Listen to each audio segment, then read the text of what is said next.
I'm well, thank you, CT Muga. And how are you, Eric Latif? Now that we're doing round robin. I'm very well, thank you, Nduoko, and thank you for asking. Anytime. It is my pleasure to know of your good tidings. Okay. So, are you still doing that experiment of what you eat is what you... Is what you eat. You are what you eat. You are what you eat, actually. Yes, you are. It's not an experiment, guys. I was reading a book. Sure. And the So book if I ate informed cabbage you last night how? and cabbage. No, it was rice. The key ingredient in this discussion was rice. Is You rice. did rice, CT. You did last night. No, Okay. I was you wondering didn't eat whether rice. I'm referring to you. No, I didn't eat rice. What did you eat? I actually had vegetables. See, this is the thing. See? Yeah. I knew. Eric, you're right. Yeah. What? But rice is a vegetable. It is not. Why? So if you eat cabbage, you're just a cabbage. If it's not ugali, it's not. It's not Okay. food. Rice is not a vegetable. Oh, sorry, CT, it is not. What is it? It's starch. Okay. In vegetable form. Oh wow.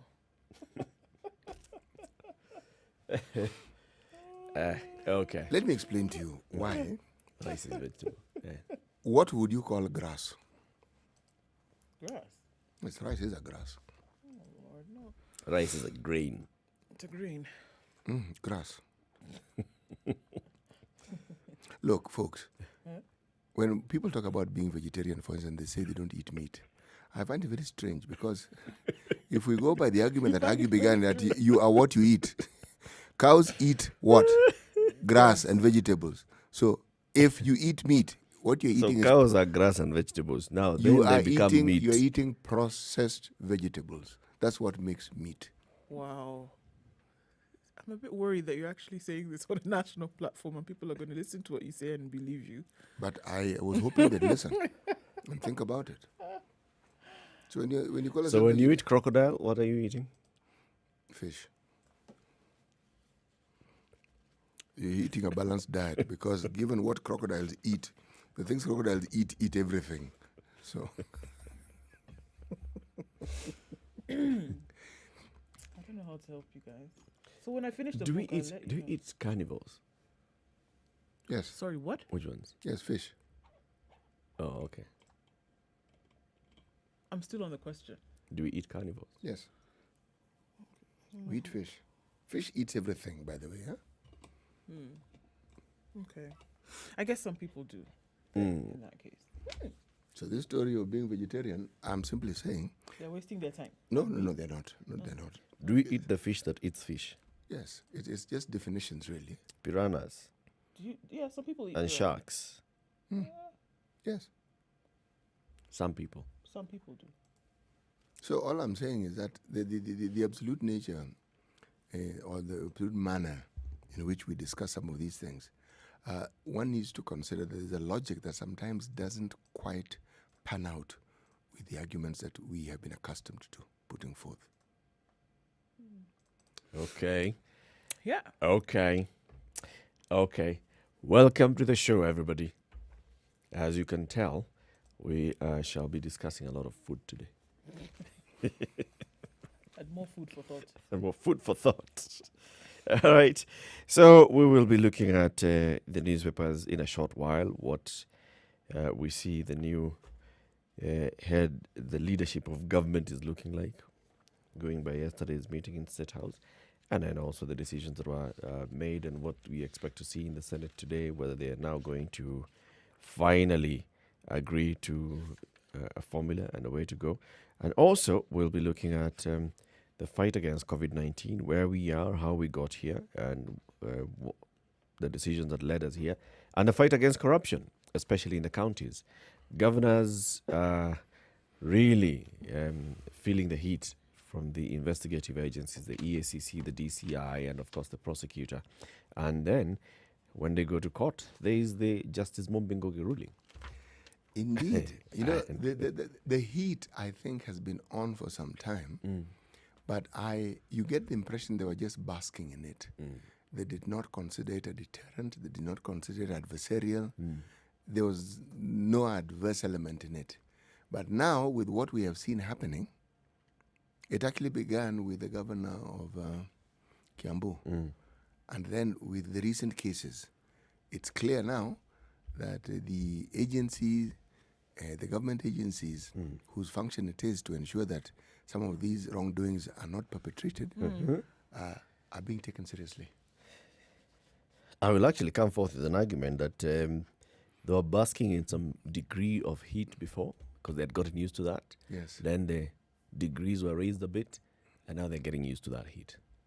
That's what They've found a way to live. Live with the heat. Yeah. Varying degrees of it. Yeah, you And as put they them in go an along- environment of 50 degrees Celsius, and they're like, it's can cold adapt. today. Until they realize that they are the proverbial frog and they're dead. Hiya. They've just been boiling. Okay, anyway, let's begin the show from where we always begin. COVID-19 in numbers. Do people still watch the daily briefings by the Ministry of Health? Oh, they're Yesterday, still it was relevant. the CS, Dr. Mercy Mwangangi, who was speaking. And what numbers did she give? Where are we at now? So, let's see. Look at those specific numbers now. In Kenya,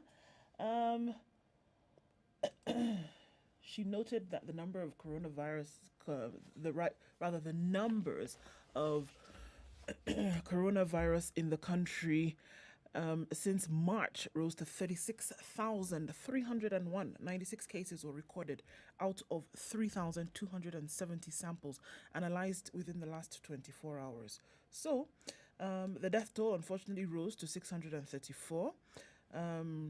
After 10 more virus-related fatalities were reported within 24 hours. So, yesterday, we looked at an additional 96 cases from a sample size of 3,270. Right? Yeah. So, by all indications, from what we see, the numbers are dropping, no? Yeah. Sorry? From all indications, from what we see, or from what is being reported in the country, the numbers of people with COVID-19 are dropping. I think where we go wrong is when we say numbers drop, because it is relative to what? Relative to previous numbers. Yeah. So even the testing numbers are dropping. The testing Everything numbers is dropping. that dropped a long time ago.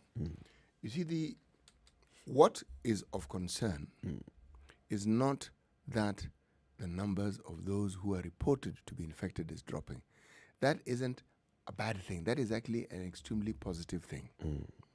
But if you look at those numbers in tandem with other indicators, then you wonder if the numbers are actually dropping, or it is the reporting of the tests done. Now, let me rephrase that. The reporting of the dropped number of cases being tested. Because that's the what we're positivity reporting. ratio, Yes. basically. Of the number of the people that you've tested, the samples that you've tested, Yes. what percentage is turning out positive? At some point, we had gone to above 7%. Yes. And then we started coming down to, generally, even if you test 1,000 people, it's about 7% of them that will turn out positive. Even if you test 10,000 people, it's 7% that will turn positive. That's what we're looking at. Are we getting to a level where we are at 5% and below? Yesterday's was about 3%. This, unfortunately, the problem is And that maintaining there is it. there is no constant number of tests that's being done per day. Monday there were 1,000 tests. But you don't need a constant number of tests. There are 1,000 tests. You do. Yeah, you do. To be able to say that you're at now 5%, do. you But need you you do. need a mean. You need an average number. The average is what you're talking about, not constant. Average number, but you simply But you cannot get an average- average if you have 1,000 tests today, 3,000 Doesn't- tests tomorrow. You'll then have the an next average day, of 2,000. 4,000 tests. Yes, Eric, you will have. But if you are talking about what you call prevalence, then the numbers become very, very important. Very important. If 5 people are infected out of 300, that percentage, as you're saying, will be high as opposed to the same number. If you raise it to 300 to 600, you'll have halved, okay, the percentage ratio, as you're calling it. If you take it to 600, so we discussed India yesterday and we talked about the numbers of India. They've hit 1 million, isn't it? Okay. Now, we asked, what's the population of India? Yeah, 1.3 billion. The people they're comparing themselves with are the Americans. The Americans are like a quarter in terms of population. So if the numbers are equal to America or approaching it, the problem is that if you look at the numbers, it's America who have a bigger problem. Yes. As opposed to India. So these numbers, yes, they do play a significant. Yes, when you're comparing those two countries. But in terms of India itself, with the number of tests that they're conducting, they're never going to be able to conduct 1 billion tests, right? So every new day, how many tests have they conducted? Actually, they don't need to conduct 1 billion tests. If they conduct, that's what I'm saying. If they conduct 10,000 tests today, on an average of 10,000, maybe 9,000 yesterday, 11,000 tomorrow, but averagely, within this period of 2 weeks, it's on average of 10,000. What's the positivity ratio within that window? Is it remaining at 10%? Is it remaining at 7%? Is it remaining at 5%? Let me introduce a variable into this discussion that would now give a lot of oomph to what you're saying. It's called randomization. If you're randomly testing, then what you're saying would work. Because it isn't as though you went and chose. Yeah. You've simply decided to... Across the country, Yes, whatever yes. it is. It'll give you a clear indication. Yes. It will. I guess that's what's happening then in the country. In this country. It's randomization. These tests are coming from across the country, from all 47 counties. Have The they? new infections, for example, yesterday's 96 new infections, Nairobi, Kisii, Busia, Mombasa, Uasin Gishu, Kisumu, Machakos, Kericho, Kilifi, Samburu, Nakuru, Kajiado, Kiambu, Bomet, Embu, Kakamega, Makueni, Meru, Trans Nzoia, Narok, Taita Taveta. The randomization comes in with those areas that you've mentioned telling us how they're going about their testing. If that's what they're doing and if it's random, then what you're saying would actually have weight. But the truth of the matter is, when these matters of COVID, we don't know. We actually don't know. Yes. We don't know the method that is being used. We don't know don't the know. procedure that's being carried out. We don't know if there's a protocol for testing, if there was one that was established, how far it was carried out. Nobody knows. And unfortunately, that... Somebody knows. Let's just keep it at we don't know. Okay. Well, let's put it this way. Somebody may know, but the information that they have isn't in the public domain. So we don't know. So we don't know. Quite a number of people are not aware. But even if that information was in the public domain, Eric, the thing about COVID, there is so much more we do not know about this virus. That really is what causes the fundamental problem and even directs the discussions around COVID. There's so much more. Remember, there was a discussion of surfaces. We're now being told that scientifically speaking, and the tests that have actually been made public, contracting COVID from touching a surface is next to impossible. The chances are so slim as to be statistically irrelevant, all right? Scientifically speaking. But what is a constant is that the aerosol effect of COVID, that one nobody's arguing about. It spreads through the air. That no one is arguing about. But the question now, again, that isn't clear is at what distance? Exactly. And in what conditions? Yes. There are certain conditions that have to be maintained for that to happen. Yes. Yeah. So, I and mean, that's where the argument for the mask comes in. They say, with a mask, then, this argument in terms of the potency of harm is reduced. So, wear a mask. Okay? By the time you have counties or states now criminalizing not wearing of masks and seesawing and ping-ponging, then you suddenly realize that this one, it's not that they mean to sound uncertain. It's that the situation that they're in is uncertain. It's uncertain. Yes. The situation is uncertain. Yes. That's for sure. So now we see Kenya at 485,252 tests having been done against a population of almost 48 million. So, I mean, and also realizing that a lot of these tests are repeat tests, or repeat samples that have been taken. All right. So I think just to respond to some of the issues that we are talking about, yesterday Dr. Mercy Mwangangi talked about the number of critical care patients or people who are presenting themselves with symptoms going to hospital and the decision that they are making in terms of testing. So over the last couple of months, if we remember, they had started saying that we will now move testing to facilities. People who present themselves, we test in hospitals, and then that's how we know that we have COVID-19 cases. and not much of it happening, in the estates or in the villages, just going There's around no community randomly. testing anymore. So now they're saying because of the reduced number of cases coming for critical care, we are now going back to testing asymptomatic cases or going back into the community testing once we receive these new testing kits. They've been taken. They've not come yet, huh? So it's about a month late now. They were supposed to be been here a month ago. That has not happened. So I can guarantee you that if this will happen, if this targeted community testing takes place, you will then see a rise in COVID-19 cases.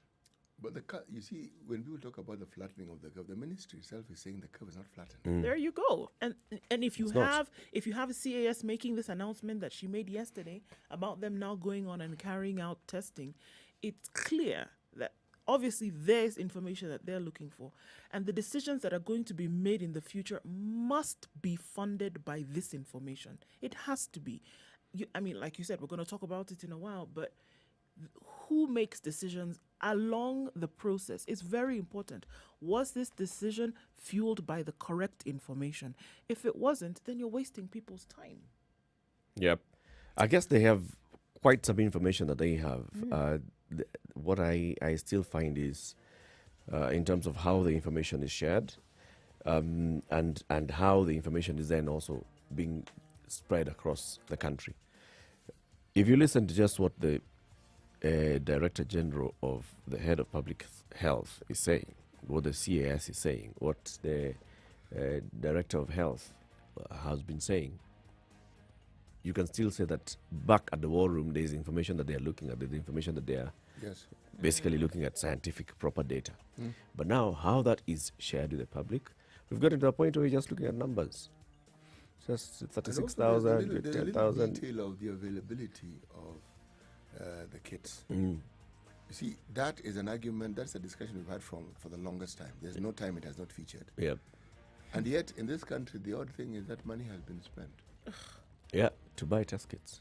which don't exist or are in short supply. Yeah. A lot. 19 minutes after 6. Let's take a break, take a look at the weather, and then we'll look at other big headlines of the day. Good morning. This is a Situation Room, Kenya's biggest conversation. The live stream is up, www.spicefm.co.ke.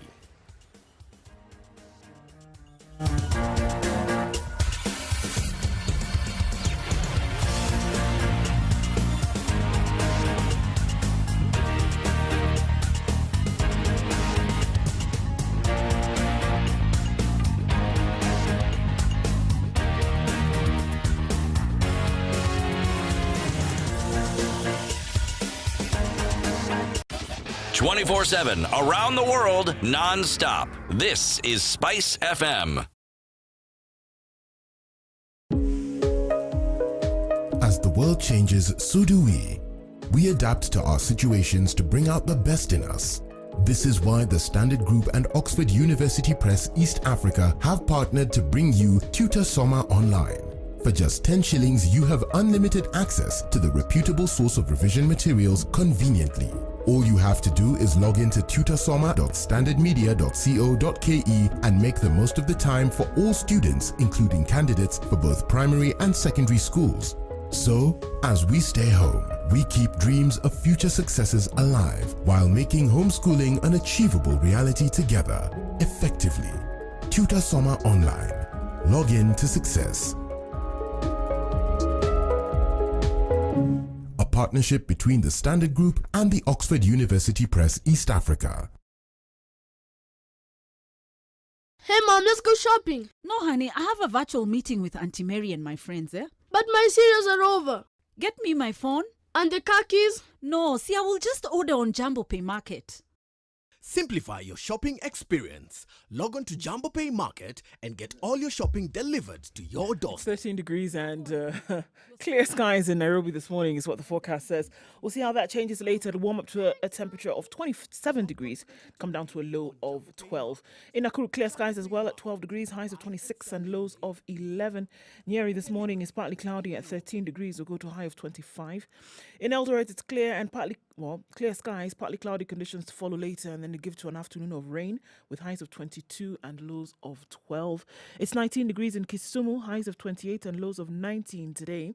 And in Kakamega, it's partly cloudy at 16, going to highs of 26 and lows of 14. Partly cloudy conditions in Mombasa at 24. Rain's expected soon, highs of 29 and lows of 23. It'll also be a rainy day in Malindi, currently at 24 degrees and partly cloudy conditions, going to a high of 28.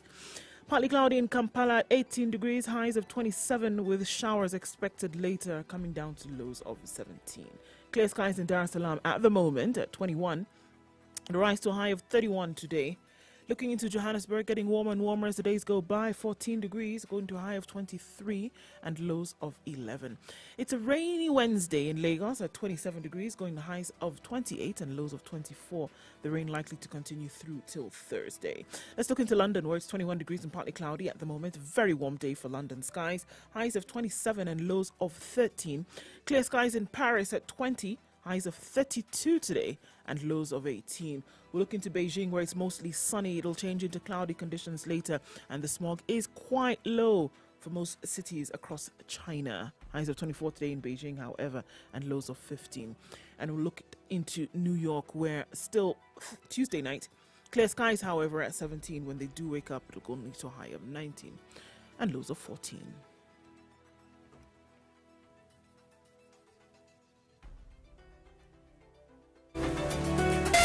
Spice FM, Malindi.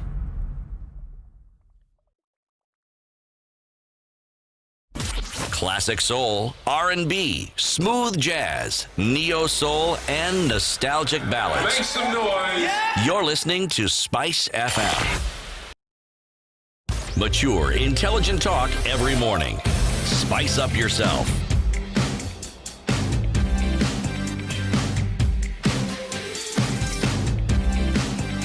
Mornings done right. Okay. 94.4 Spice FM.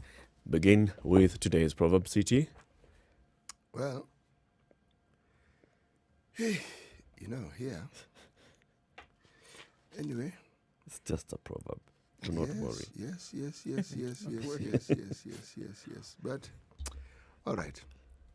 Let me have a stab at it, all right? Mm-hmm. This is a Cameroonian saying. Mm-hmm. There is no virgin in a maternity ward. Except if it's a nurse. She doesn't have a baby. See? Cameroonian saying, there is no virgin in a maternity ward. Mm.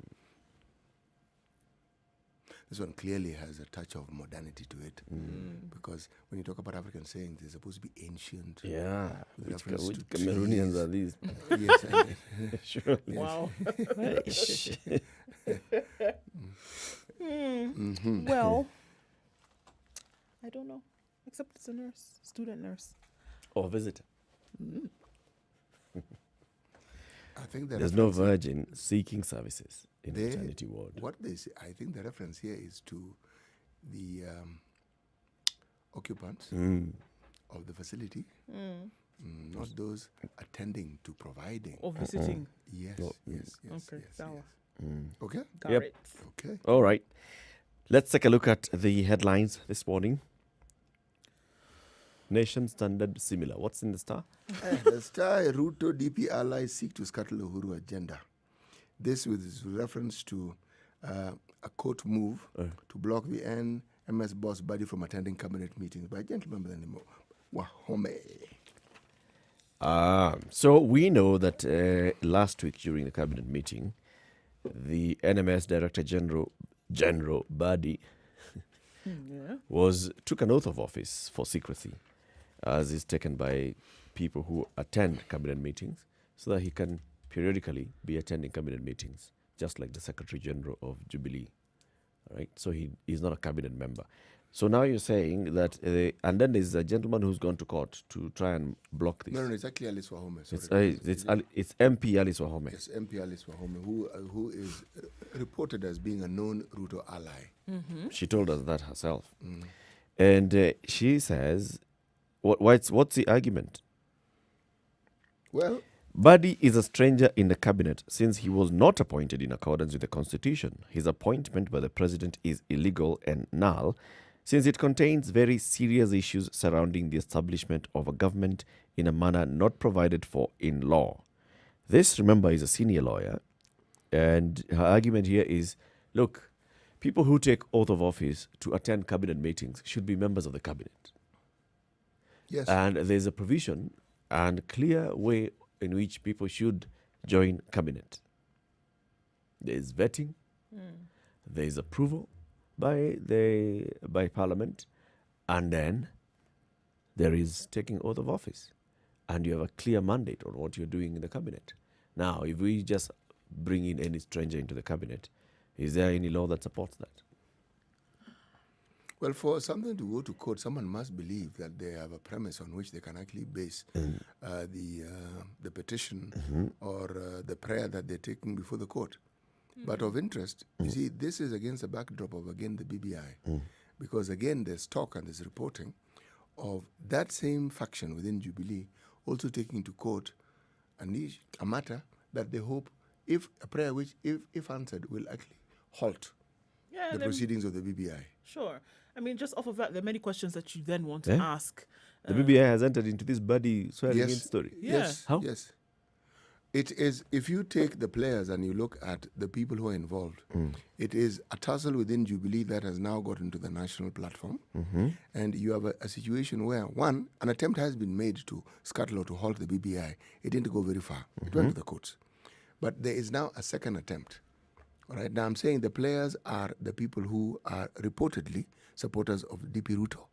And the understanding is that they're trying to scuttle anything that has to do with President Uhuru. That's why I called it the fighting within Jubilee now getting national prominence. That's why, because the BBI is supposed to be a national activity, a national agenda. All right. The issue of a cabinet minister, when somebody is a CS, that is a national position. So if that one faction seems determined that the decisions that have been made by the presidents are going to be challenged at every turn, then, my friend, Kimeumana. Yes, I think you see where I'm going with this one. Yep. Kimeumana. Let's see how this case goes, because I think it will be an interesting one in precedent setting as well. Because, if you just think about it casually, there's an issue that is being raised. And this is about people joining cabinet and people going into cabinet meetings and contributing to decisions at the highest organ of the executive. And they are not. So what are they challenging? The process by which the person was appointed? Their attendance. Yes. So are they saying that any time the president issues a sort of decree that he had issues, because this isn't the only one, there are others that have been issued. So are they saying he doesn't have the mandate to do such a thing? I personally think that what we're seeing here is good. When you have a situation where supposedly constitutional matters are brought to the fore and enter the public debate or public domain, it is a good thing. Because when it educates you, you then begin to understand what the law about these things are. And you also get to see precisely what is actually happening within, should we say, the corridors of power. It is a good thing. Yeah, for people to see And how also, government works. Yes, and the various arms of government then have an opportunity to actually present their mettle, to show us what it is that they do, how they do it, and how it is this relates to us directly. This is not a bad thing. It is a very good thing. It is a very good thing. Wacha tuone vile itaenda. So, the other big headlines now then. So the Attorney General has moved to the Supreme Court, seeking to temporarily stop the hearing of two petitions challenging a government directive to have all imported cargo destined to Nairobi and beyond transported by the Standard Gauge Railway. AG Kihara Karaoke wants the petitions suspended, pending hearing of his petition at the Supreme Court. The two petitions were filed by 3 Mombasa residents and the Kenya Transporters Association. So what the AG wants is that through litigation, Counsel Nyuyo Washira, the AG, in his application filed under Certificate of Urgency, says he has an arguable appeal with the high chances of success at the Supreme Court. I quote, "The arguability of the appeal is based on adoption of exhaustion of remedies in this dispute, whether both intergovernmental disputes and fundamental human rights disputes may coexist and relate." He argued that if the hearing of the two consolidated petitions proceeds on September 22nd to 24th before the High Court, his appeal at the Supreme Court may be rendered nugatory. The AG says the High Court may have made an error when it made a finding that there were no intergovernmental issues in the petition by the Mombasa residents. So he's asking for a halt in all of this to see if then at the Supreme Court his case would essentially be heard. He says his petition of appeal at the Supreme Court is hinged on the prayer that the parties to the petition should find an alternative dispute forum to settle the matter. It doesn't have to go to the courts. Okay. He's basically just trying to stall the Process. other cases first, Yes. as he seeks alternative ways of getting these matters sorted out. Because once the court pronounces itself, That's it. That's it. It's done. yeah. 28 minutes to 7 o'clock. Let's take a look at what's happening on the roads this Wednesday morning. If you know anything that Nduoko should know about, why don't you just tweet us as well? Spice FM KE. But, well, what you know so far is what we shall tell you so far. Good morning.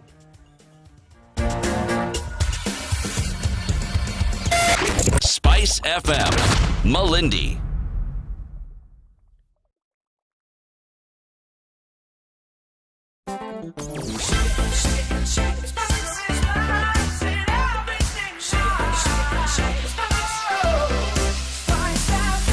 Spice up your life. All right, so we thought we were going to have Traffic. times this morning, but it seems Nairobi's been clogged up there for a while. Dense fog at Kapiti Plains on Mombasa Road this morning, so you want to approach that with caution, tafadhali, so that nobody gets into any kinds of issues this morning.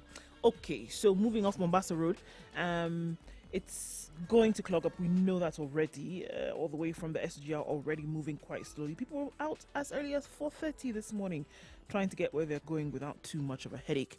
Let's look on to Thika Road coming out into the CBD. Not so bad either. It's moving along actually quite well. We don't have any holdups. Where we will have drama today is an industrial area. If you didn't hear what we said yesterday, there will be closure of roads. Lunga Lunga, Likoni, and then the outlet to Jogo Road all closed from today. We don't know how long this is going to be, but because this is of the construction of the road from single to dual, so there will be some drama there for people who didn't plan in advance, unfortunately. But we'll try to keep our eyes open and see how that may change, or we can find alternate routes for you. Spice of MKE, that's how you can reach us on Twitter. Let us know what you see in half an hour or so. We'll look at what the roads look like and try to make it easier for you to move this Wednesday morning. Spice FM. Spice up your life.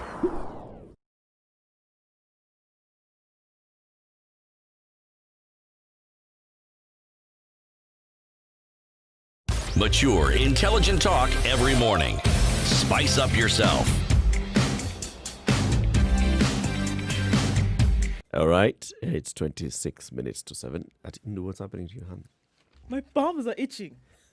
Vigorously so. I feel like I should sit on them. What do the Cameroonians say about this city? Well, apart from that little quip about pregnancy and maternity wards and so forth, I think I will need to ask them again. If you'll give me time, I'm sure I'll have a response before the end of the show. All right. But let me talk about something that I do know. An itching palm, hand, sign of money coming your way. Okay. I mean, something unbidden out of the blues is just suddenly arrives at you. Money. It's money. I'll be sure to inform you when it lands. Forget us not, oh dear I sister. can never forget you in my life. Remember, we were here with you when the it palms happened. began. And yes, in tough times. And our role was pivotal. Yes. We reassured you. Yes. What All else? was well. What else did we do? We reassured We you. reassured you. And we kept you going. So yesterday, the president, the leader of ODM, and the leadership of the Senate met in State House, Nairobi. And the government committed to, at least, if conditions get better, they will put some 50 billion shillings extra for devolution next year. And also, yes, the council of governors was also represented in the meeting. So it took the president and Raila to thaw the ice and provide a way forward on the county revenue allocation formula, a matter that has rumbled the House since July, with claims that debate has been taken hostage by politics. So the current amount that, of course, has been agreed upon as the revenue share for the county governments is 316.5 billion shillings. We know that.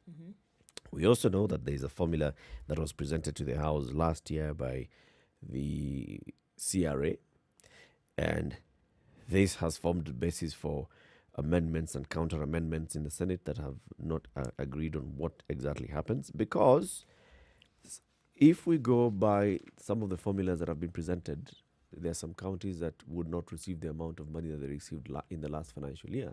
They'd receive less, and others would receive more. Now, those that are likely to receive less, of course, have been up in arms.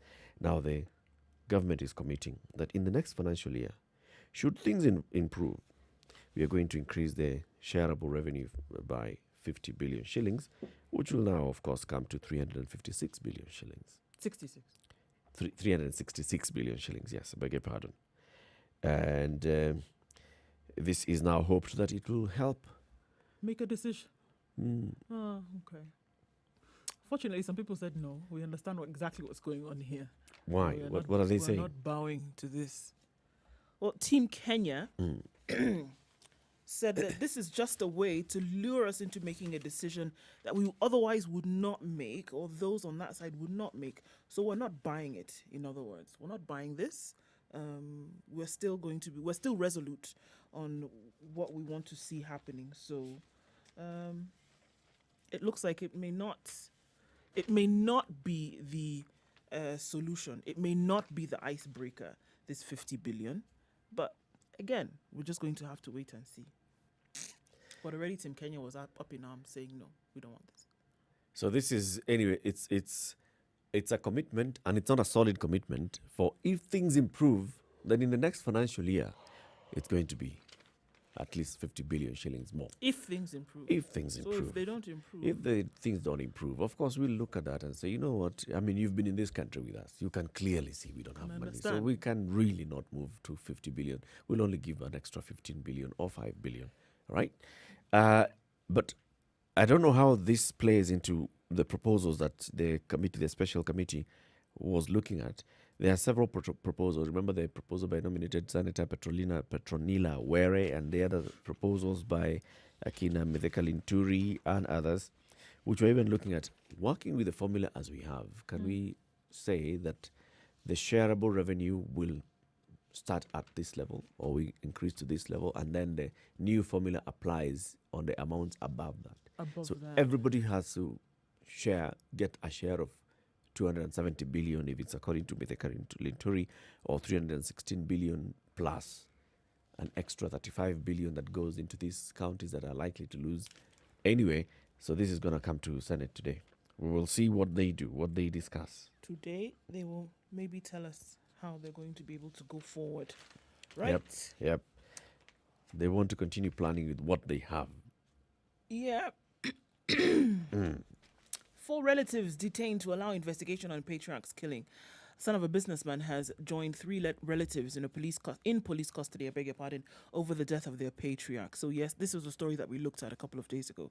Yesterday, a Nakuru court allowed police to detain Sospita Kinyanjui, who had actually owned up to murdering his father, for 11 more days. The Directorate of Criminal Investigations, in a notice filed on Monday, said detectives were yet to conclude investigations. They had earlier sought to have Kinyanjui's mother, Jacinta Wangari, his brother, Victor Mburu, and sister, Margaret Thairo, detained in an application made last Thursday. Kinyanjui said is being held in connection with the killing of his father, Charles Thairo, on the 8th of September. Corporal Samson Tanui, an officer attached to the DCI, said on the night of September 9th, Wangari, Mburu and Thairo went to Mwariki police station in Nakuru East Sub-County and reported having found Thairo lying in his motor vehicle on arrival at their home in Ebenezer Estate in Mwariki. At around 7:30 on that night, he allegedly had head injuries and there was blood on the car floor.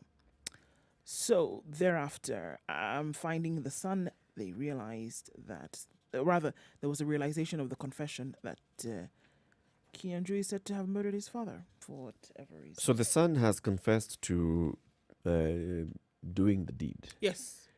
And so these are the people who've been arrested. Who, What- according to the police, they feel that they have something to do with it as well. Kenyanju, we know that, or from all reports, Or that maybe he's after said to speaking have to been, Kinyanjui. yeah, he's said to have been involved with drugs for a long time. He's been an addict for a long time. And so after speaking with him, they realized that he was not in this by himself. And that's the reason why the wife and the other 2 children were booked and are being held. Okay? So they've been detained for another 11 days. The case we mentioned on the 24th. And the mother, sister, and other brother also expected to be in court. Okay. According to the Business Daily, headline. Yes. Kenya to borrow 2.5 billion. Hold it. Dollars. Daily Oh, daily. Nice. ahead of Uhuru exit. Okay. Meaning, if the plans the government currently has and what they hope to do and how they hope to meet it is to actually be effected, then we can expect that we'll be borrowing 2.5 billion Kenya shillings daily. I still can't get my head around this billion thing, but I'll get there. This is compared to what? How much were they borrowing before? How much were they borrowing before? Like in the previous 5 years. Why don't I give you the sum total of what is anticipated, then we move backwards. all right? Okay. If the Uhuru government, all right, the power of this particular administration comes to an end in 2022, they will I have like the borrowed. way you said if. Go on. Yes, Yeah. Because anything can happen. I mean. yes. The total amount that we will have borrowed would be 6.1 trillion. That is if we were to implement these manifestos and do everything that the government has planned. Okay, but it's not the borrowing that I'm concerned about. There's something, even when we discuss this thing, we always talk about the huge amount the government keeps borrowing, the sort of people they borrow from. But there's one little detail that is neglected in this discussion. It doesn't come out. When we were supposedly upgraded, economically speaking, to a lower middle income, there were certain low-cost loans that we could no longer then access. That is just a reality. Now, whether that translated into us not being able to access any or all low-cost loans, and that the only option available to us was to borrow from commercial or to access commercial loans is something I'm not certain about. But the amounts that we speak of translate, even now as we speak, not the future in 2022, right now, the minimum amount that we use of all the taxes we collect, half of that money automatically goes to repaying the debts that we already have. Now, Not half. taxes. Yeah, like 3/4. It's more. 1.4 trillion is what we collect. 900 billion is what we repay as loan. Can you imagine? No, that is... Actually, I was thinking it might. Why I'm talking about half is because I thought of what you've just said and I considered before I made my statement. I am not even clear that the reporting that we get of these funds sometimes is accurate. I'll tell you why. If you look at the country right now and you take the economic hit we've taken with COVID, all right, and you look at the amounts that are likely to come in terms of taxes. If, say, for instance, something as simple as alcohol, the moment the establishments that sell alcohol were shut down or the activities reduced, okay, then it means that any monies that the government realized through this particular enterprise went. Yep. Okay. Yep. Now, it isn't the only. If, because of COVID, the activities of manufacturing establishments were reduced, put it this way, every economic activity that lends itself to giving the government a source of revenue, Taxes are going to drop. yes, but though we are being told, this is my argument, we're being told that actually the taxes, we've realized more money. And I'm saying, really? No. Actually, it's, the Treasury CS yesterday said the first 2 months of this financial year, there has been a serious drop in That's revenue. what he said. The previous week, we had report that actually we are doing very well in collecting our taxes. Now, again, it brings in the debate that we've had often in this studio. Is it a reporting issue or is it a reality? Or is it a reality? Which one is it? Because converse views just in less than 2 weeks. Who said 2 weeks ago that we were raising more money? Well, last week there was a report that the Ministry of Finance had reported that our the targets that we had hoped to reach, that we were not just doing well, but we were actually meeting the required targets. That In the current financial year? Yes, this one. No, not another one. In the first two, Yes. 3 months of this year? And the question I asked myself is, what are we doing to be able to do this? It wasn't a projection. It was a report. Okay. Maybe a reporting issue. Because even if you look at the BROP, the one we're talking about with Professor Iraqi and Mohamed Uliye, they're already projecting a drop in some income. You know, the reality... Well, income tax is what was still looking like it's going to be an increase in income tax and, projected increase in income tax. The projection, even if the increase... And this one you question, how are we going to have an increase in income tax when already you have lowered the percentage of income tax, as a concession by the government, and already that companies are not going to be able to be as profitable as they were previously. The number of individuals who will contribute to this particular tax have reduced. So how exactly do you then project an increase? Yes. In every indicator, as far as I can see, tells me that the government is going to raise less and less money. Yeah. They're going to be able to actually realize less and less money, because the monies that the government realizes is from economic activity. Yeah, true. And if you have reduced economic activity, how then can you report that you're going to increase the amount of money you expect to realize? 12 minutes to 7. Let's take a break. I think when we come back, I'd like to hear how we arrive at that 2.5 billion shillings daily. Is it cumulatively over the last 10 years of the Jubilee administration, if you look at all the debt and then subdivide by the number of days, or is it from now until the end of 2022? Let's take a break. This is a Situation Room, Kenya's biggest conversation. This conversation continues.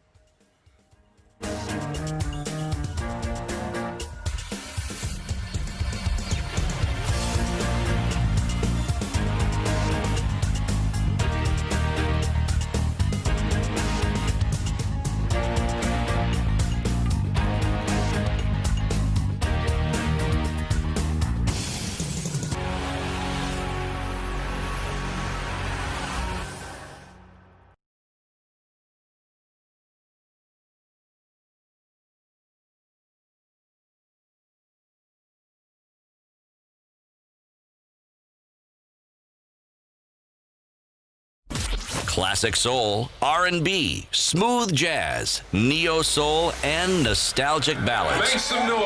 Yeah! You're listening to Spice FM.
Spice FM. Spice up your life.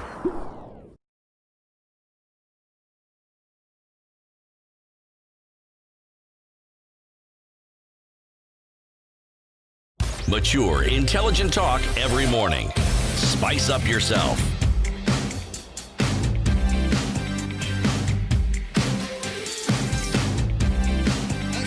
Mornings done right.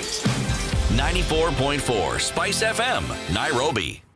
And thank you very much for joining us this morning from wherever you are tuned in. Simon Murakana at S. Murakana says, tuned in from Buyai, Marachi, Busia. Now, I'd assume that Busia is a county, Marachi may be the sub-county. No, I don't know. Huh? It is. Marachi sub-county. There's a constituency called Marachi. Yes. All right. And Buyayu then would be? No, wait. Are you talking about constituency or are you talking... Oh, it's mixed up. Sub-county is the larger body. Yes. So what is Marachi? What, a division? No, it isn't a division because it's representative of a community or with their own distinct linguistic peculiarities. Okay. Yes. So the area, the name that you just mentioned, what's the name that you just mentioned? Simon Murakana. That's his name. From Buyai, Marachi, Busia. Yes. Now, Buyai is what you need to understand. The Marachi are a people, yes, for starters, and the area they come from is also called Marachi. Okay. But Buia, I believe, it would be the sub-county, if you ask me. Yes. So Marachi sub-county. So Buyai would be like the ward or location. Yes. Or... Yes. Okay. Simon, welcome to the show and thank you very much for tuning in. So, back to the 2.5 billion shillings daily, every day. Well, it goes back to 2013. Okay. Yes. So by the time the Jubilee government finishes with us, is done with us, it'll have borrowed on our behalf 2.5 billion shillings oil daily. Yes. If we look at the amount of money, Yes. 6.1 trillion by the end of... We're Yes. already at 6 trillion, aren't we? Yes, Oh, well. but you see, not only are we at 6, but if you look at what is actually being discussed and the borrowing that is anticipated, we will not just get to 6. We're heading towards 9. Which is the ceiling. Yes. Yeah. Now, What is the ceiling? what is significant? What is significant, according to the report in the Business Daily, is that in 2013, the Uhuru government actually inherited a debt. That's true. The debt was 1.87 trillion. Only one. But as you can see, they understood the principle of the multiply effect. They have Multiplied it quite significantly so. compounded it So nicely. 1.87 Yes. in 2013. Yes. All right. 7 years later, we're at 6 point. We're actually beyond that 6, to be honest.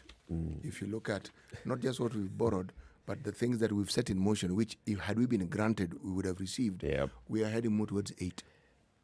We shall be at 8 once we borrow these extra 1 All these trillion things that we shillings. keep talking about and so forth, will be at 8. So I'm saying today, on this 16th let's day, safely discuss it at 6. we are at 6 point something trillion. How many zeros did you say a trillion has? 12?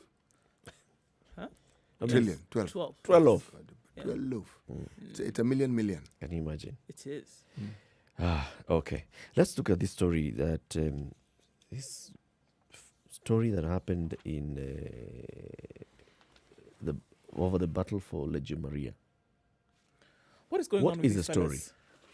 Huh? The death toll from Monday's bloody confrontation between police and Legio Maria adherents at the Got Quare. No, it's got queer. Queer. So it's written queer, but it's a queer. Yes, Lu is a tonal language. All right. So queer is It's- pronounced queer. It's queer. Yes. At the God Queer Shrine in Migori has reached 8, according to the church officials. Yes. Pope Lawrence Kalul, whose faction is headquartered at the shrine, said yesterday that the brutality meted out on church faithful had led to 3 more deaths, while 2 minors were still missing. What is it that happened on Monday?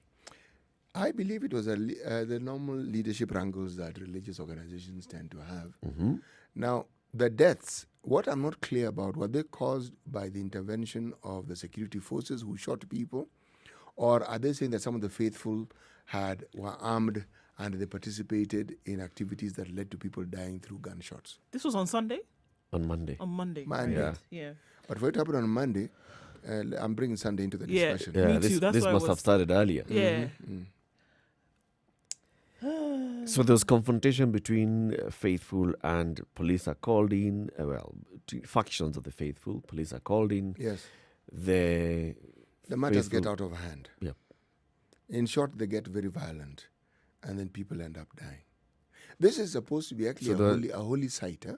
This is a shrine. Yes, it's a very, very holy site. Yes. So it's It's a place where you go to sort out matters. It's a place where you go to seek solace. So this is an aberration of the highest possible order, that blood has been spilled at the shrine. And true, it's over leadership. It's over who should be in a position of leadership for a certain period of time. If you look carefully, the real argument here will be about money. Yeah. Ni pesa. It's who has the power. The protracted antagonism dates back to 1990 after the death of Melchior Ondeto. Last month, this gentleman called Adika, and Adika is the Cardinal Yes. Chamalengo Ongao. No. That's somebody else. Adika's the leader. Adika, who is Adika now? Adika's the leader. Which leader? Boss. One of the faction leaders. Yes. Because there's a pope.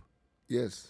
Okay, so He's a faction leader. he's he a went to faction court. leader. Oh But yeah, Adika so is it's also one a of the popes. So Yes. Pope Adika went to court challenging the legitimacy of Pope Kalul. The Kisumu-based cleric, through his lawyer Thomas Kwanga, was seeking to terminate the appointment of Kalul as a successor and legitimate leader of the church, whose headquarters is in Gotkwir, in Suna West constituency. Did I Yes, pronounce it that's right? That's Migori County. Kalul, a long-serving deputy of the late Ongombe, has termed Monday's incident an attempt on his life by political hirelings out to derail the church's progress. Control. The two popes.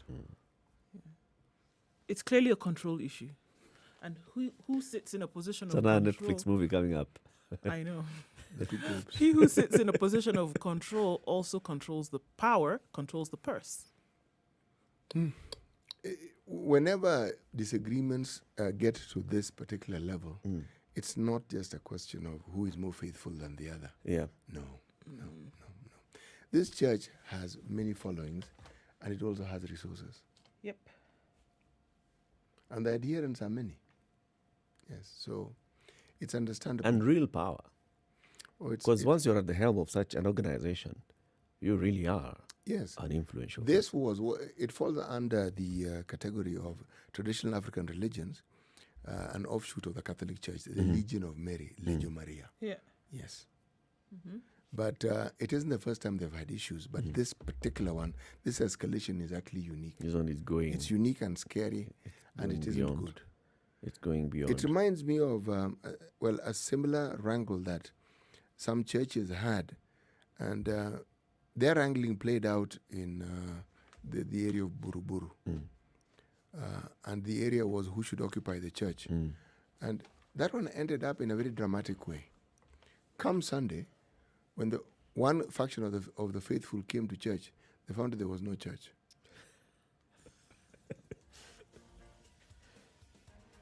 And in this case, Hakuna talking about kanisa. the physical structure. Yeah, the building had ceased to Gone. It was exist. kaput. Gone. Okay. Well, keep it right here for more conversations. This is the Situation Room. It's Kenya's biggest conversation. In the room is C.T. Muga, Nduoko, and Eric Latif. In the next hour, we look at the fight against corruption.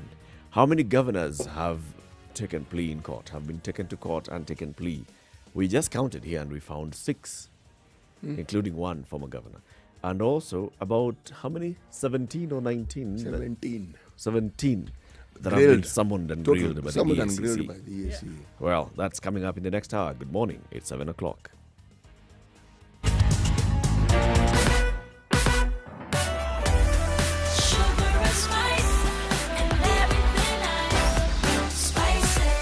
Spice up your life. Spice FM, Nakuru.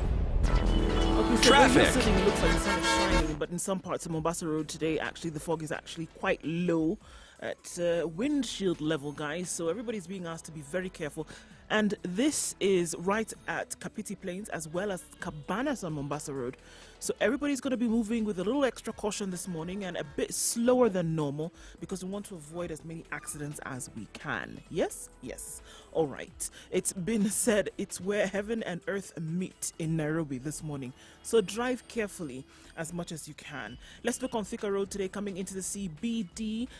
It's moving quite smoothly, actually. Not much of a drama today. as you get to the Pangani underpass, and then towards the Globe Cinema overpass and into the CBD, you should be fine. Whether you choose to go that route or whether you choose to go towards Forest Road, you will be A-okay. Where there will be drama this morning, like we've said before, is an industrial area with the closing of Lunga Lunga Road, with the closing of Likoni, and also the part that gets into Jogger Road. There's going to be an issue there this morning because the construction has officially begun. Okay, so we need to be careful wherever it is that we're going. Spice FM KE, let us know what you see and we'll keep it moving this Wednesday morning.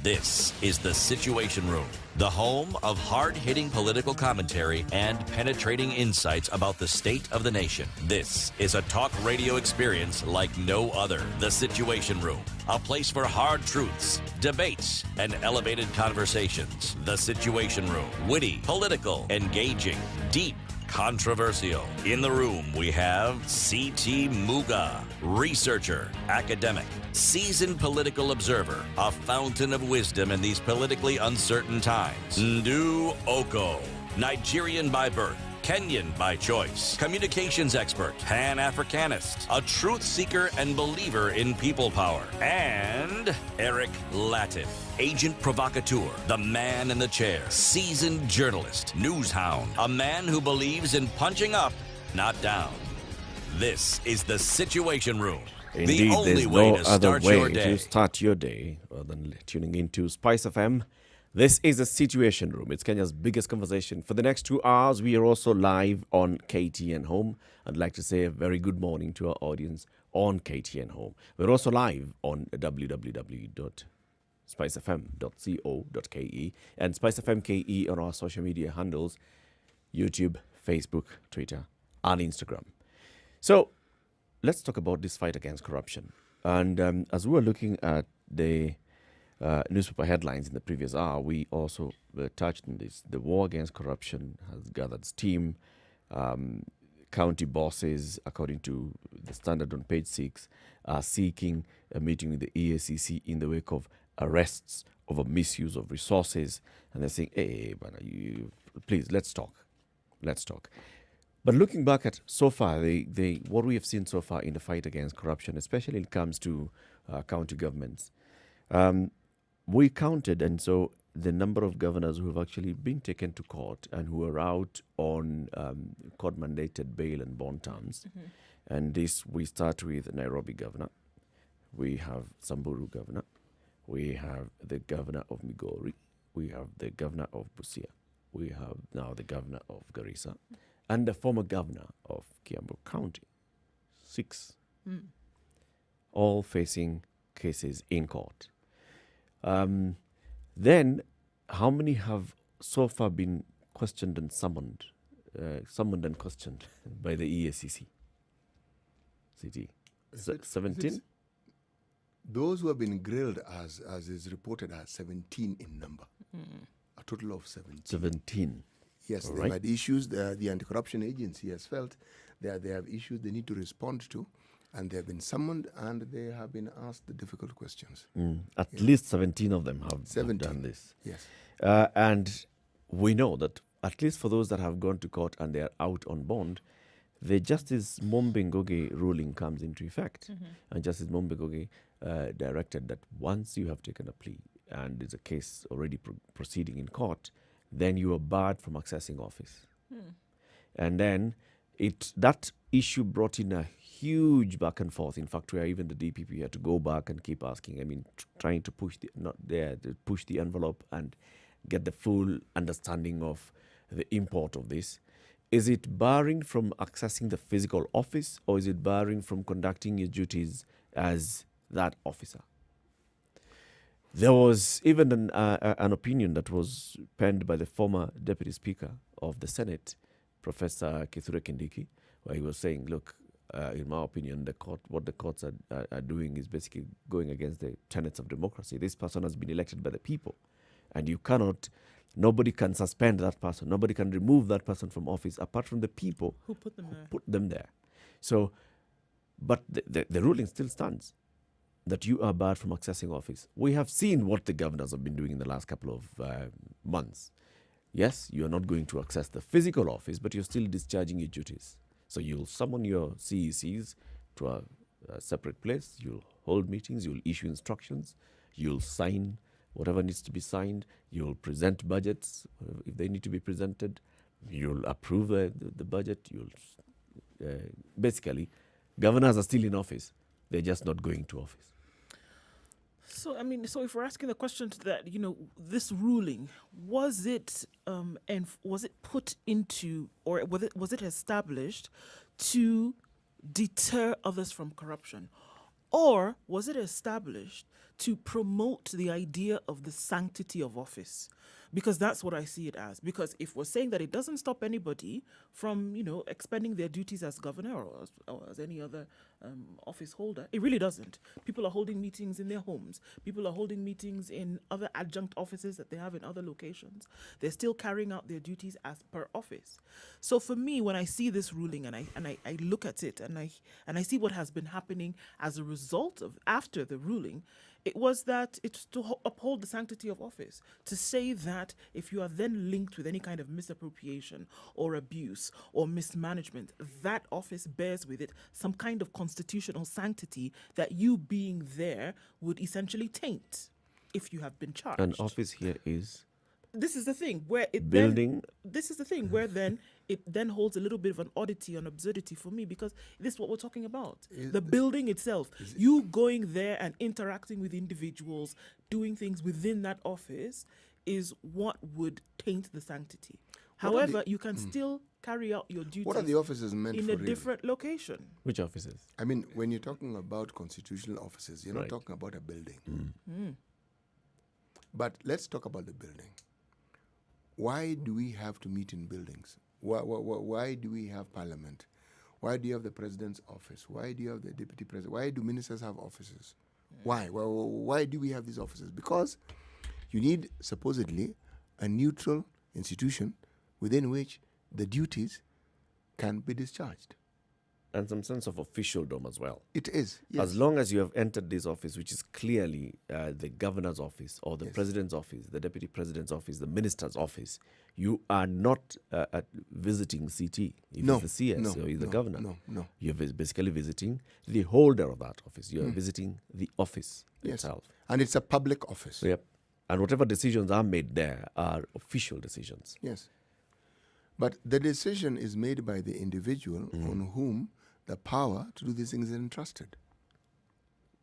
You see, if you look, for instance, at how it is the members of parliament of the National Assembly got to have their own offices, it was, again, with the understanding that being in Nairobi, they had enormous difficulties discharging their duties to the constituents who were in Nairobi.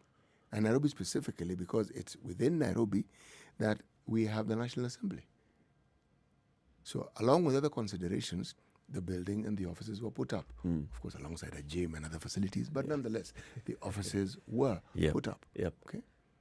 Now, I personally do not think that our laws allowed for anyone who was issuing an edict in these matters to go beyond what they did. And I think this is the constraint that probably Justice Mumbi had. This individual is elected. So there's a limit to what the law allows you to do. It's in the same way as when we were discussing matters of what we call rape. And the issue of what the law says against the circumstances under which this particular act was perpetrated, where, for instance, 2 consenting minors. Crime. It's a crime. And what often comes to the fore is the punishment that is meted on the male in this particular activity.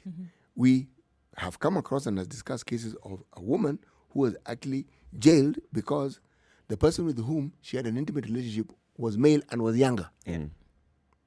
So circumstantially speaking, whether the person looked older than his age, whether he had a beard, irrelevant. The law. So unless the law changes, remember, there is a process laid down in our constitution by which anyone whom the court finds guilty of certain offenses can be removed. And that's where the issue of impeachment comes into the discussion. Yeah. But anyway, now that we're talking about Justice Mumbi and we're talking about governors, let me just throw in a little, should we say, spice into the discussion. The National Council of Law Reporting Archives show this. This is what they have shown, okay? That 10 out of 47 governors face criminal charges, which means a fifth. As compared to, let's look at the Senate, you only have 1 out of 67 senators, which amounts 2%. And of the members of the National Assembly, you have 24 out of 349 MPs, so that's 7%. Now, what is also of interest that the charges that have been brought up against these people range from and including Not limited to kidnapping, destruction of property, assault, corruption, murder. Right. That was just an apostrophe. Now, we can continue the discussion. What is the principle behind telling somebody to step aside when a cabinet secretary is accused of abuse of office? They're expected to step aside. So basically, the president has the mandate to ask them to step aside. They're not elected officials. They're not, right? Yes. But the whole principle is step aside. Why? It's so that this matter can be concluded and then action taken. If you're found culpable, action is taken against you. If you're not found culpable, then action is taken. The president has no obligation to return you back to office. You can decide basically. Actually, stepping aside for those positions, you actually stop functioning. But you stop In functioning. your capacity completely. Yep. You no longer hold over, you hand over, somebody else carries on with your duties. When you're suspended from office, for example, right now we're talking about senior officers at KEMSA, right? The CEO and 2 directors, they have been suspended from office because of ongoing investigations over malpractice and abuse of office on others, right? They are not discharging their duties. The CEO of KEMSA today cannot sign any document on behalf of KEMSA. True? True. So the principle is do not that you now work from your house, don't go to the KEMSA headquarters. It's You're not working. function. Okay. Let's look at these officials and look at the categories under which they fall. Ministers, what are they? Are they state officers? They're state officers and they are appointed. But I know, and that's the argument that has been brought forth, that, you know what, these people have been elected. Look, elected is the same as being appointed by the people. As far as I'm concerned, we, the people, have appointed you and put you in that office. So can we say that using the power that we have vested in other institutions, we can then also suspend you through those institutions? The appointing authority has that power. Is the people. Yes, that is why you have to go through an impeachment, because now the representatives of the people at the level that should we say, I wouldn't, the word that comes to mind is at the most fundamental level of election of electoral positions, the MCAs. They represent the people in this matter, and they have the power. The appointing authority for state officers is the president. So the president has, again, the power. What the court can do is issue an edict that conforms with the powers conferred to them by our constitution. They can't go beyond it, much as they would like to. Yeah. It's like if the limits of a certain crime, I say, is punishment by being jailed for 5 years, you may want this person to be jailed for 50, but you can't. But also remember, we the people have the power and the sovereignty. We do. And we can exercise that power according to our own constitution. We can Yes, exercise we that power directly or delegating it to our democratically elected representatives.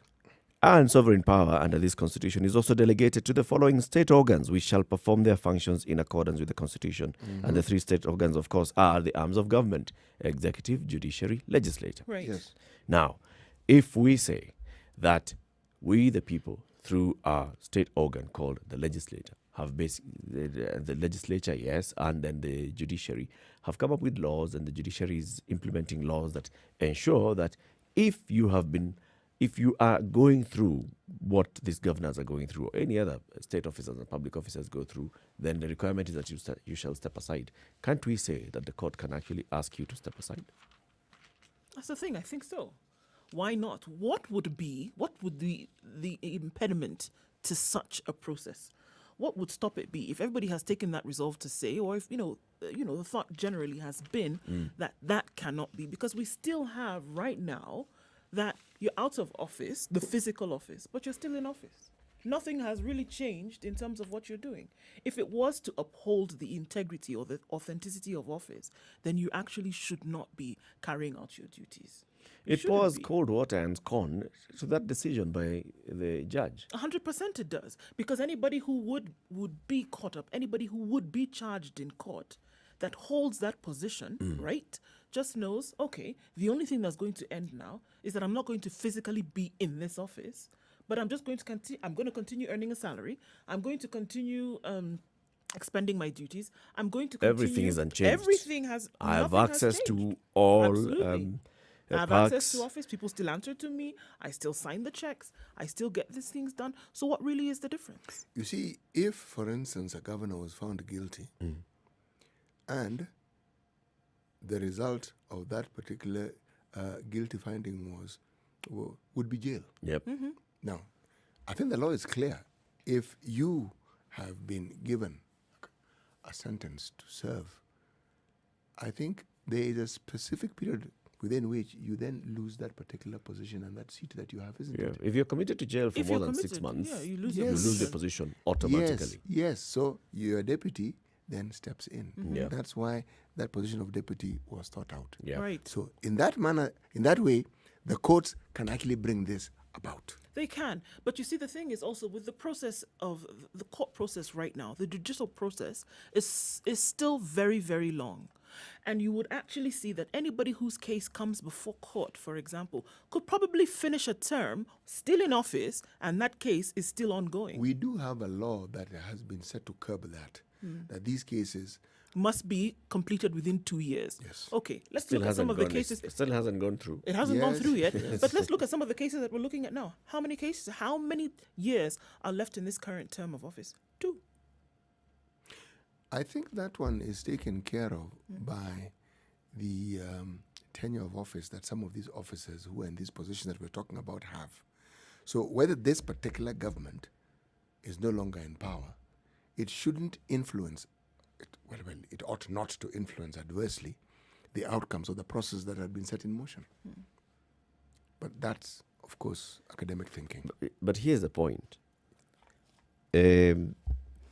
CS in the National Treasury, PS in the National Treasury are charged in court. Okay? The expectation from everybody in the country is that they will not continue serving in their positions. And that actually does happen. They are suspended, That's it. right? You're no longer in office. And in fact, in the cases of these two, they are completely removed from office. The president appoints a substantive CS and another PS. So they are not even at EO in suspension. Those ones, their job is gone. Go deal with the case in court, right? And we, the people, are okay with that because you're saying, all right, so these ones, there's something that has come up. They're going through a court process. It's okay. When you have an elected official, like now, let's say an MP, or in this particular case, a governor with executive authority is taken to court on allegations of corruption, abuse of office, going against the constitution and laws established. You're facing charges in court. Court says, case to answer. Court says, do not access your office. What the people would expect is the same thing that happened to the PS and the CS to happen to this governor. Absolutely.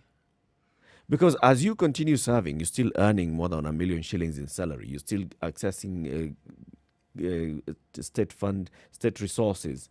You're still using government vehicles. You still have the power to make decisions. You People still are the answering one. to you. Yeah, people must be responsible and answerable to you. You're still discharging your duties. And there's a case of abuse of office that you're still sitting in. Mismanagement of funds, which you still have power over while you still going sit on. there. Are we saying, therefore, that perhaps the judge could have specified what it is that she meant? We had the DPP asking the same question several times, had to go back and seek clarification over what this actually meant. You know, still there seems to be some ambiguity or grey area in terms of what can actually happen with these individuals in terms of what they're able to do. And even Because, went yes, that is beyond the that. It went to expectation. a 3-judge bench, and the 3 judges came back and said, yeah, we see what the justice was saying. However, this person is still, for avoidance of doubt, this person is still a governor. because The there's- court doesn't have the my mandate to interpretation of the remove law him. does not say that Cannot. I can do Yeah. this or the other. So is it of any effect then to even have the judge The ruling in the first Mombi Ngoge place? ruling? Does it make any sense at all? It does. Does it add anything? It does. What does it do? It's a precedent. And it's a precedent that can be built on. Uh-huh. Meaning, this has never happened before. It happens, we have a ruling, there are details of the ruling. Now, the discussion we're having now arises from us looking at the ruling and the consequence of it, and you then have to ask the question, what was the intended purpose of this ruling? To have the outcomes that we're seeing, or was it something that could, should we say, be more corrective? Now, when you have such a discussion, it therefore means that other cases that will come before the judiciary cannot be treated in the same way as this one was treated, because you'll realize that questions will be brought to the fore. Questions will be asked. So it brings forth, that's why I'm calling it a precedent. It's something to think about. You can't go and say the same thing. You have to give details and you have to give guidance as to what is meant by that particular ruling. This one, That guidance has been sought, guidance has been given, but there's that- only so no, far that it can go. guidance amounts to no guidance. Because it started with the Lenon Kulal, Governor Lenon Kulal issue. That's what went to the judge, and the judge said, "Do not access office." All right. Yes. And then after a couple of weeks, it's reported that the governor wanted to reshuffle his cabinet, and the DPP went and said, "This man is still discharging his duties," You know, Eric, going contrary to what the there judge is has what said. we would like to see. The matter went to the Court of Appeal. Court of Appeal said, "Okay, yeah, cannot access office, but still governor." Still If go. we preamble our discussion based on what is we've seen happening with the state officers, then we are saying this is what we'd like to see. Unfortunately, what seems clear to me, our laws don't allow us. The wall here that we're hitting our heads against is the law. It cannot. The courts cannot do more than what they have done. True. And that's why we're discussing it. What would we like to see? What we'd like And to how see, would we like to see it done? actually, And also the other issue is, you see, this whole argument about somebody being an elected officer is only answerable to the people who elected them, and therefore they can only be removed through the processes that have been established in law. Who wrote this law? The same elected officers. you know, Were they writing this law to protect themselves? Is there something that can be written, added into this law, so that we ensure that they are also accountable to the electorate through other organs? take this matter now to the next level and ask yourself, if you want these changes, where would you need to go? National Assembly. And now, do you see our legislators changing a law that would guarantee that at some point, should one of them fall afoul of the law, that they can end can up be taken jail care of. directly without collecting 200? You see, that's the thing. And that's You the see it argument that happening. we keep getting from elected leaders. They say, okay, how can you suspend an elected leader? You know, with the tenets and principles of We democracy, should be basically able you've told this person, you've told the people who elected this person that we have suspended the person that you elected to represent you. The only way it appears that the courts can have powers if they actually jail you.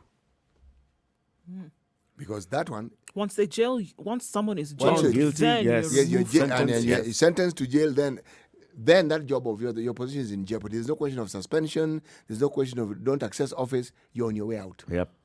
What fuels decisions in other countries where individuals, before an investigation even takes place, all there needs to be is an allegation and people are out the door.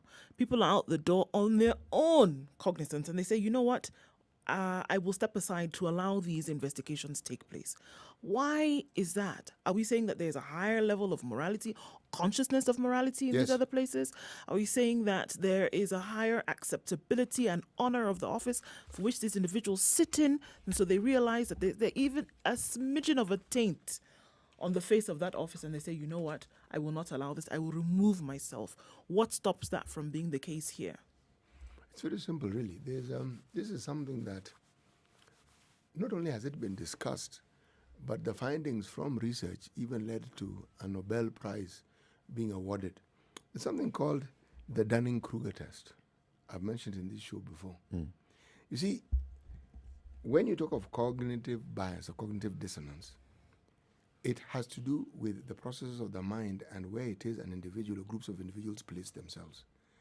If you look at the leadership and the positions that they hold in this country, it's unspoken that when you are elected as a leader or in your position of authority, you're a certain type of person. In short, you're superior to everybody else. And so the law, even when it applies to you, it applies to you with a bias in your favor. This is really the gist of what we're discussing here. And it is felt that when someone is a governor, the law should, even if we understand what it is, shouldn't be applied quite in the same way because they are governors. And if you look at the way they even respond to accusations, it's like, why are you accusing me? Yes, that may have happened, but I am the governor. It's like I should be allowed to do certain things simply because that is often at the heart of the impunity we discuss day in, day out. People actually feel that they shouldn't be asked. Whereas you see that they should be held to the tightest of measures when it comes to things like this by virtue of the office that they do hold. So unfortunately, because it is the people that have elected them, so you can't really touch them, you can only say they don't access office. Whereas the highest standards is what they should be held to in terms of morality, in terms of integrity, the highest standards the people accessing, the people in these positions should be held to. So that's why when we say when there is even a whiff of any kind of allegation, you should actually say, you know what, because of this, let me step aside voluntarily. Yeah. Let's take a break at 27 minutes after 7. This is the Situation Room, Kenya's biggest conversation, broadcasting on Spice FM and KTN Home. Is it enough for governors who are facing charges in court over corruption, abuse of office, to just be barred from accessing office, but they can still continue discharging their duties as governors? Is that enough? Was that the intention of the Justice Mumbi Ngugi ruling? Was that the intention also of our Constitution, Chapter 6? Good morning. We'll be back shortly. This is the Situation Room, the only way to start your day. Spice up your life.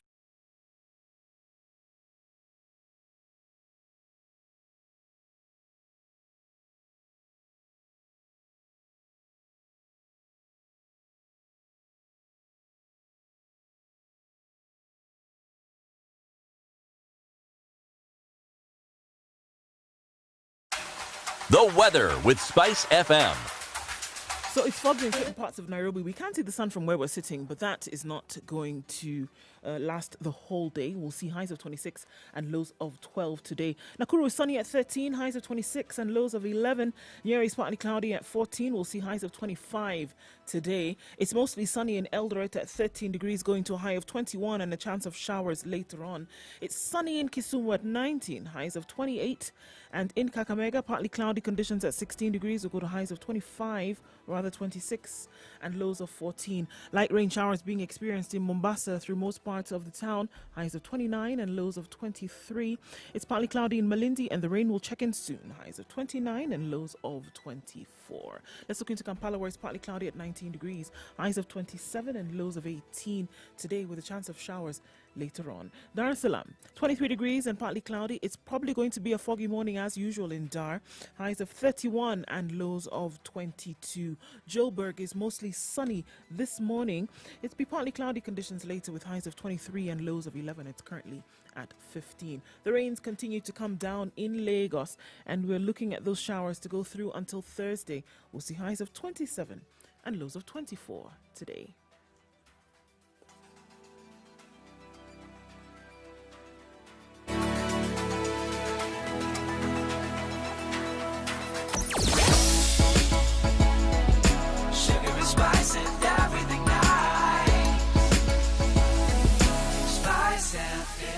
Spice up your life. Right, so the fog that we see quite low on different parts of Mombasa Road today is going to be the showstopper, show being in terms of moving today.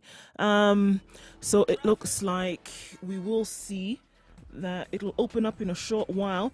And on Magadi Road today, it seems the baboons are the ones that are making sure that traffic is flowing quite smoothly. That's an interesting sight for you to see as you make your way into the CBD today. Yes, it is. All right, looking at other parts of the city, coming in from Thika Road, slight traffic, but it's not too terrible. Coming off of Langata Road and off of Ngong Road as well. Coming out of Westlands into the CBD, where everybody converges, looks like it'll be okay, not too bad. We understand that things are looking quite the mess in industrial area as well. So it's going to move very slowly, and you're going to take some time to get out, but you need to be patient. Spice FM KE, if you're stuck somewhere, let us know. The Eastern and Southern bypass is up and open for now. Let us know if you get stuck somewhere or if you find an alternate route wherever you ply.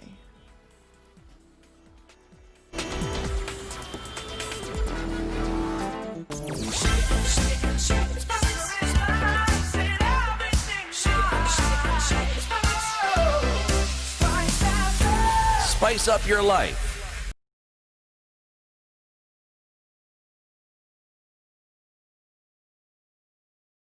Mature, intelligent talk every morning. Spice up yourself.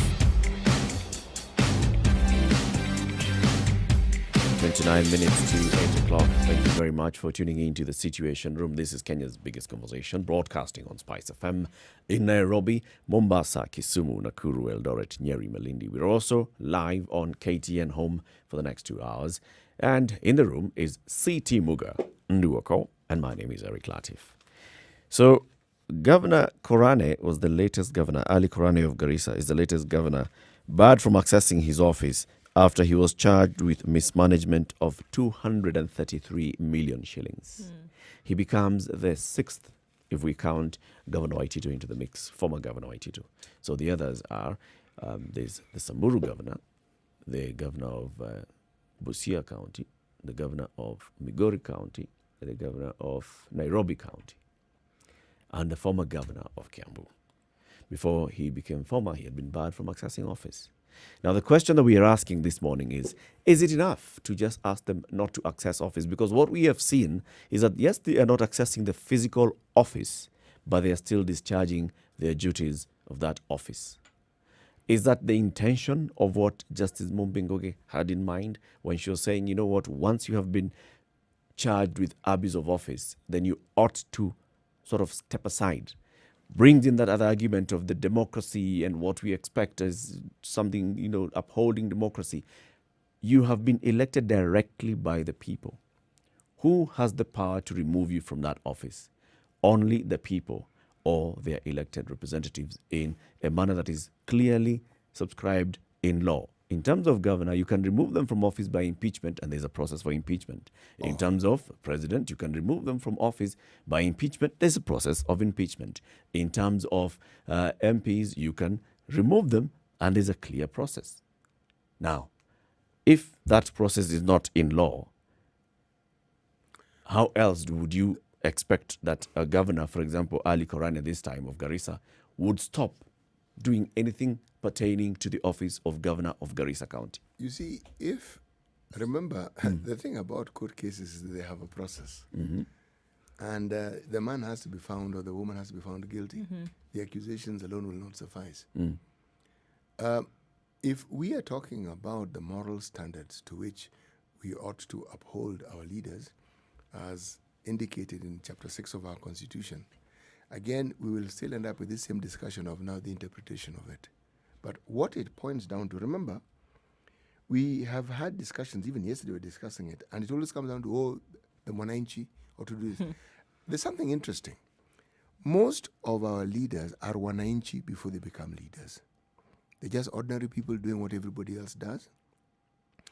But when they become Waheshimiwa, there is that illusionary idea of superiority which they carry with them. And then with us, the other people who haven't been elected to those positions, we have this illusionary idea of inferiority because we allow them to actually, because we do, we may not think so, but this is it really.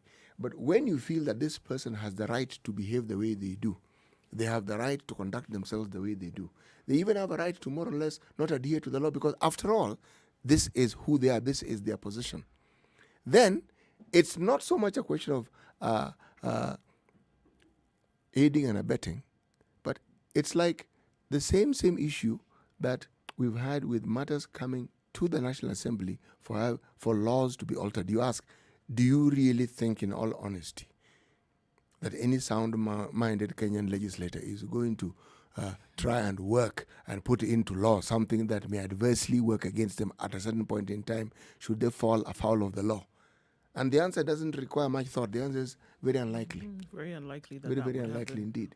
So, even on the issue of, and I remember this debate, on the issue of even state officers having to step aside and it being a requirement that you shall step aside, that was fought and fought. Yeah, it was. It is actually now the prerogative of the appointing authority to remove you from office, okay? Not you being required to step aside. It was introduced, this clause that says, until you've exhausted all avenues of appeal, that requirement does not come in. And that means that you start from the lowest court, go all the way to the Supreme Court. Until you've exhausted all of them, then that requirement will not kick in. So here we are again, and it's the same issue. The argument that we hear from elected leaders is, how can you suspend somebody who was elected by the people, who have the sovereign power to elect their representative?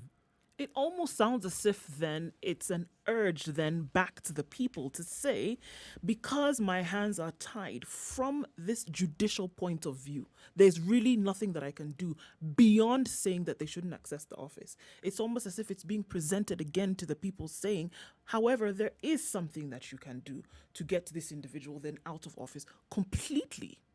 And that is through, unfortunately, only the impeachment process. You can't do it apart from that. And it's almost as if it's said, look, here is the option that can be used. Can you still continue to lobby members of the county assembly? Can you do that? Yes, you can as individuals. Can now members of the county assembly lobby to have something done? Yes, they can. It almost sounds like an imploring, on the people to then take up the mantle of impeachment. Take up this mantle. You see, and again, do something it's about also on impeachment. There's a high threshold for impeachment. It can't just be. It can't just be. Of course not. No. But I think that there is another way out, and the other way out would be just using the same representatives to pass it into law and make it clear in law. Give the authority on the judicial officer. If it goes before a judge, a magistrate, and this is what you're facing, they have the power to actually suspend you. Just the same way Justice Mumbegogi said, do not access office. Give her more powers to say, do not discharge your duties. Hand over to your deputy. The reason why we go to an election and we elect 2 people and we pay somebody called a deputy governor 700,000 shillings every month for them to do nothing else but wait. It's for waiting for such instances. If a governor has gone to court, for example, now Ali Korane went to court, charged 233 million shillings and other charges, the judge says, all right, you're out on bail. I'm giving you this bail. And here is the order. Conditions for this bail are, do not access office, hand over to your deputy until this matter is concluded. That's it. Now, hand over to your deputy. Yes. Is that what Justice Ngugi decreed? Nope. No. No. She can't. She cannot. You see the difference? At this moment, she can't. But you see, in this case, it would be I'm that saying those we same make officers, it, we put it in law. Those same officers would be in a position to put it in law to say this same judge who can only go so far, or any other judicial officer can only go so far, now extend their power to allow them to say, don't just not access office, also do not discharge your duties. But that power then must be given to this judicial officer by the same individuals who are then in the legislature. They have to be the ones to do it. And you see this happening. That was my next point. Yes. It with sufficient pressure. With from sufficient pressure, it can happen. And that's what I'm saying. The owner of sovereign power. We the people. The owner of sovereign power indeed has the power within the Constitution, but the owner of sovereign power in reality is a poor person. And poverty, by its very nature, hinders, limits certain capacities that you may have. Not that you innately don't have it, but the process of making those decisions do not become a priority to you. You know, we've already given the elected representatives that power to actually make a decision and the expectation. Here it is. According to the Constitution on Chapter 6 on leadership and integrity, the principles of leadership and integrity would include objectivity and impartiality in decision-making and in ensuring that decisions are not influenced by nepotism, favoritism, other improper motives, or corrupt practices. Okay? Selfless service based solely on public interest, demonstrated by honesty in the execution of public duties and the declaration of any personal interest that may conflict with public duty. Just looking at those two, right? I'd say that just for the fact that you know you are discharging your duties solely and basis here being the public interest, that you're doing this honestly, executing public duties with all honesty. Today, CT, you are not an elected official. No. All right? Let's assume that in 2 years' time, you come and seek a vote from the people. Right? Like you said, before you become an elected official, you're first a Mwananchi. So as a Mwananchi, if as a Mwananchi you sit back and you see this is the best way to go, the best thing to do is to ensure that for us to fight corruption properly, we ought to pass this, add this into law. You know, I will Forget about yourself.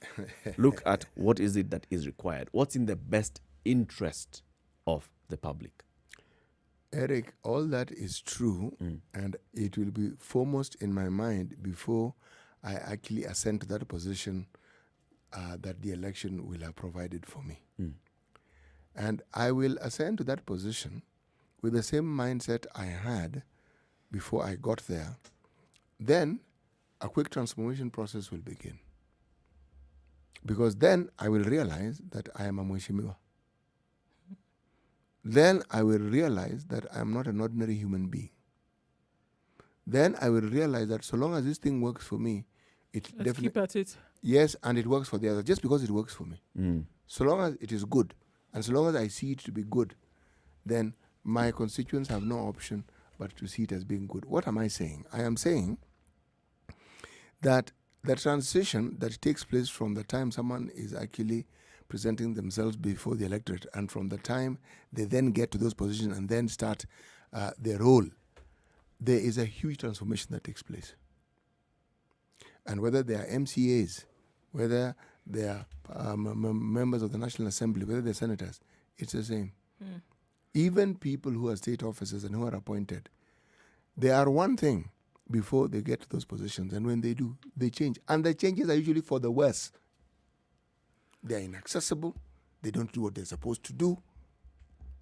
And you know, this is where I do agree that the holders of this, the promise keepers in this case being the people, should be able to lobby quite heavily so to get these kind of changes made. Let's just look at examples of other countries whereby it is unheard of. You don't actually dabble with this thing, because that's what we're doing right here. You're doing this dance with whether it's okay or not, and the law is not powerful enough to stop these kind of things from happening. So anybody who is caught in a case, anybody who is charged in court also realizes, all right, that's fine. They also realize that the strength in the law is not sufficient to move them from that position. They will not take the decision on their own to step aside when something like this happens. They must be pulled kicking and screaming in this case means a jail term. Other than that, nobody's going to go anywhere. But you can imagine a situation where the law was strong enough to dictate until it's something that is so widely accepted that you know and you live by it, that something like this happens, you move. There is no debate. There is no maybe can I try. There's nothing like that. It is clear what is supposed to happen. But that is something that must be entrenched in law. And how can it happen? It's got to be lobbying at the very basic of levels. It's got to happen from there. If it doesn't happen, we're going to continue being in this thing where people are going to be able to tamper with morality or play a kind of tap and go with it. Shall we try? Shall we not? And then we're going to be complaining for so long. And you're going to be continually dealing with these issues whereby we say, okay, yes, somebody mismanagement of office, but until you actually lock them up in jail, they can continue doing what they want. It's almost comical to think about it. It is, because if you consider the reason why these people have been taken before the court is that the very duties that they swore to discharge, they are not discharging. It is clear that, in fact, what they are in effect doing is the complete opposite. Yes. So, in reality, what you're saying ought to be the truth, and it ought to be the lived reality, in that you stop discharging those duties, because you've demonstrated clearly you can't discharge them. But I'm holding a even spanner if here. even if it's not proven, and that's what I'm saying. Before fire comes, you see the smoke. You can smell it from far. So even if it's not been proved, there could be an element of truth or reality in it. And that's what I'm saying. The smoke is enough for you to say, all right, let me step back. So shall I throw in this spanner? Eric, that thing looks more like Spanner a number pliers, but 12. Yes. I got 12 spanner into these works. When you say the smoke is enough, and then you look at, just the principles of justice, innocent until proven guilty. That's number one. The other one is the issue of politicization of the war against corruption. If you just use those two, then you bring in that other argument that, you know what, if we just say that you go and take a governor to court and you're taking them with accusations, trumped up charges, corruption, accused of stealing 10 million shillings, not even a big amount, it's 10 million shillings that he can pay cash if he wanted to give you that, and you take him to court, and just for that one charge, then he's expected to stop discharging his duties. He's expected to stop earning a salary as a governor. He's expected to hand over to his arch nemesis, who was his erstwhile supporter and partner, the deputy governor. Are you not going against that natural justice? Nobody said you're guilty. Yeah, not yet. But everything that you've done is as if you're treating me as if I'm guilty. Treating you as if. By the way, Eric, that is true only if you don't take into account that by the time you are being taken to court, there is assumed sufficient evidence. There's a threshold that has been met. That this person, there is evidence to show that this person has actually perpetrated this. Now, what the court then does is to actually prove whether this is so, and you're given an opportunity to defend yourself. What the court does is it gives your accuser an opportunity to prove that what they have is sufficient against you. It doesn't mean that just because they took it to court, it's sufficient. No. That's why there's a judge who will sit and determine whether what your accuser is actually bringing before the court is true. The determination of sufficiency is at both ends, because the office of the prosecutor also believes that they have met that. By the time they're taking the case to court, remember the number of cases that we've had where we told, no, this one is not going to fly. Yes. It doesn't make sense. Make sure that it's sufficient. These people, they're all lawyers here. It's true. Yes. It's true. But the power is only given to one officer here. Yes. And this is the officer in the judiciary. That is the one who will listen. Who determines now. Who will listen and determine that what you have brought is actually sufficient. Because in the opinion of the prosecutor, they have sufficient evidence. They could be manipulating. They could be waging a war against It could be trumped up. They could actually be abusing their office. They could. And that's why the referee is necessary, so that you have to do excessive, or should we say more than sufficient due diligence before you even attempt to take that case before. Yeah, so by the time it is getting into those corridors, by the time it is getting before this judicial officer, you don't want to bring in any trumped up charges. You don't want to do that. By the time you are doing that, you realize that this is coming before somebody who is going to make a judgment on that. So now what you're seeing is that you will see a lessening in the likelihood of anybody to bring trumped up charges into the system the way in which we are seeing it now. I would say it would be very difficult. Take, for example, from the office of the DPP, for somebody to come in and bring in a case for where they have not met a threshold of evidence or cases not solid enough to bring before a judicial officer now, in the times in which we're looking at it now. Yeah. It would be very difficult to do No, that. it's not. It's not. Why do you say it isn't, Eric? Because, look, we are not saying that now we have 6 or 7 cases against governors in court. That because the DPP has chosen to take these 7 cases in court, he believes that he has airtight evidence. It's therefore going to be proven that he has airtight evidence. No. He may present it before court and the judge will rule that you brought in insufficient evidence. It's possible. It is very, very possible. And that's the nature of things. Not all cases that are taken by the state to court are won. Very many times you hear judges saying you brought insufficient evidence. You brought charges that could not stand the threshold. You did not meet the threshold that was required for producing evidence. May I then pick up this spanner from where you dropped it and say that in as much as there have been accusations that there are judicial officers of the law who have, it has been argued, have brought up trumped up charges, then let's take this further and talk about influence of the bench. There is then also a likelihood that people who sit on those benches can have their decision-making process influenced adversely. True. And there have been accusations about that and there have been cases as well. And the expectation is that there would be above reproach. But this is why you have a court of appeal. That's why you have. You have higher court, so that this matter, if it seems that one is unhappy with what has happened here, they can take it yet another step. But these are good things, Because it would be a sad day in this country when all that is required is for someone to accuse you and you're guilty. Yeah. Because then people would suffer. I think due diligence that these processes seem to bring to bear on the cases are good. Now, they may be tedious, they may be long. But for me, that one step is all that is required. Mm-hmm.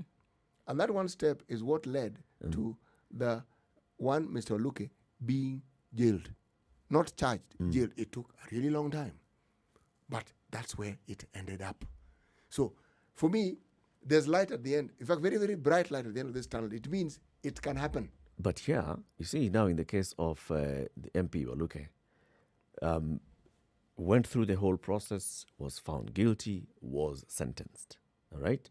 And after being sentenced, given time to pay the fine, then that's when the Speaker of the National Assembly is informed that this person has been jailed for a duration that requires for this seat to fall vacant.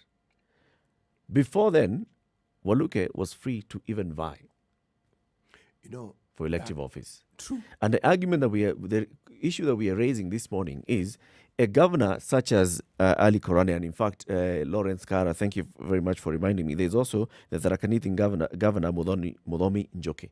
Mudomi Njoke is also facing charges in court, has also been told, do not access office. So these 6 governors that we're talking about, they are still discharging their duties in office. And looking against the backdrop of the Justice Mombengoge ruling, is there any effect to that? Is there any value in telling them, don't go to your office, work from home? Actually, there is. I mean, basically, it's a work from home order from the judge. In the absence of that ruling, even this discussion of ours would have fallen flat. Because if you look at the comparative aspect of our discussion, we are saying that when you're told not to access office, what is actually meant is stop discharging your duties. But we also know that the reality, and this is why I brought in the issue of that feeling of excessive superiority, they are not going to do anything of that sort. So how do we make them? That's the thing. Because it shouldn't be. Jail them. Because like you're saying, the import of what Justice Ngoge was trying to say is, listen, you have been brought, you have been charged, now do what? Just go shags, look after cattle. Unless they're jailed or and let unless they're somebody else impeached. discharge It can't your happen. duties. This is the thing. How can we then ensure that the full import of what the judge meant is realized? Eric, I quoted a certain gentleman with the name of Jean-Claude Juncker, the PM of Luxembourg, and he said something very interesting. It's not that we do not know what to do. We do. But having done it, is there a likelihood that we'll be elected? Is there a likelihood that we'll even hold our positions? It isn't that we don't know what to do. We know that laws are passed in the National Assembly. We know. It's not that we don't know. You can even take it there. Will it be passed? See? So, what avenues do we have open? Impeachment. We've seen it done. It means it can be done. We even saw it attempted with the governor of Embu. Didn't quite go the way that it was assumed it might go. But when we see a governor jailed, that one we haven't seen yet. We've seen them spending time in jail. They are given a bond, they go free. When we see one actually getting jailed, that will be yet another step, in my opinion. It is these cumulative steps over time that make the things that we're talking about possible. It's not going to happen until we have one case. And this has happened, a governor has been jailed. So you want us to wait? So we have to So wait. we wait and watch as this wheel turns. Yeah. It's We not will possible get to there. put... This is it's one gain. Let's wait for the next gain. It's not It's just not wait as possible in to do set- nothing and sit back. It's not like sit under a tree and wait. No. It is let the judicial process do what it does. The judicial process will go through that judicial process until somebody is either convicted or set free, right? But what we're talking about is before that, as that is happening, as the 10 years take place, the same way we see CSs, PSs, other whole CEOs in state parastatals and MDs in state parastatals, the same way we see them being suspended and being barred from discharging their duties, can we not see the same with these people who hold executive offices? Governors. You see, This is executive office. This is not a legislative. We can even say when Maybe- it comes to members of the National Assembly, it's legislative. You're representing the people. All and right. maybe it could be different. This is executive. Eric, let You me ask sign. a question. Do these people, for instance, do the governors have their accounts frozen? Personal accounts, Yes. some yes. Yes. The courts have the powers to do that. Now, Yes. apart from simply telling you to actually get out, which they can't, there are things they can do. There are things which our laws, I believe, would allow the courts to do. If somebody has been found culpable, or if somebody is accused and is before a court of law, according to what we're now referring to as the Justice Mumbi ruling, I am sure that when these things goes to appeal, apart from just accepting and agreeing and saying, well, this is the limit, who knows? Maybe the next three-judge bench may have a different ruling. All I'm saying is that, and who knows, if this matter is taken even higher, who knows? The process has to continue, but in it continuing, that's where the waiting comes in, Eric. It's not as though nothing is happening. There's a lot happening. But if we are waiting for our National Assembly to pass laws that would bring forth what we hope to see, I see this as a situation that does not deter anybody from going again into the throes of mismanagement or abuse or anything in office. I don't see this as deterring anybody because, unfortunately, what will happen is that, okay, even if you get your finger stuck in the cookie jar, you're still going to be able to work as you would from your home or from whatever office that you have. Sure, in the spirit of the message that comes out, it would be that you actually should not discharge your duties, but it doesn't stop anybody from doing anything. And until and unless it is in law and the power is given to such a judicial officer to make sure that that is then extended to you, we're going to continue seeing things like this. The deterrent would be fantastic. It would be a good deterrent when you have somebody thrown in jail. Yep. When then you say, okay, because of that, okay, everybody might take a hands-off approach. However, until the law is tight enough to make sure that these things don't happen, unfortunately, we're not going to see a reduction. Time for a break at 3 minutes to 8 o'clock. This is a Situation Room, Kenya's biggest conversation broadcasting on Spice FM and KTN Home. We will be back shortly. This is the Situation Room, the only way to start your day. Spice up your life.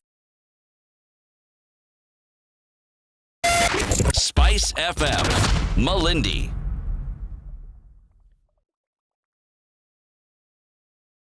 Mature, intelligent talk every morning. Spice up yourself.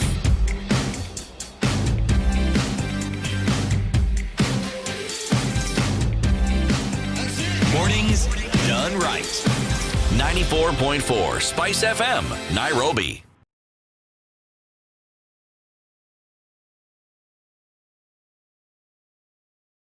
So as we conclude that conversation, basically, let's see how this goes on. We have also know that the DPP was pushing for clearer understanding of this.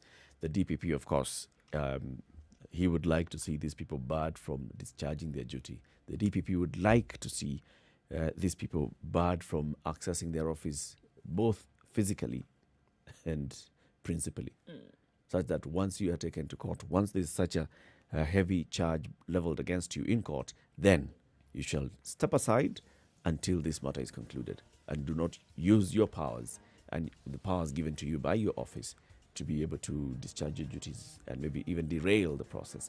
This is Kenya's biggest conversation. Remember, we are also live streaming the show on www.spicefm.co.ke as well as on YouTube, Facebook and Twitter. We are on Spice FM KE. Thank you very much for your comments. A Kenyan politician is ideally above the law. Courts cannot kick out a corrupt leader but can convict. Conviction of a political case takes 10 plus years. ODM initiated impeachment of a corrupt governor and a section of Kenyan mocked the party. What's the problem? That's Abu Jamal. Comment on Twitter. Good morning. It's now 8 o'clock.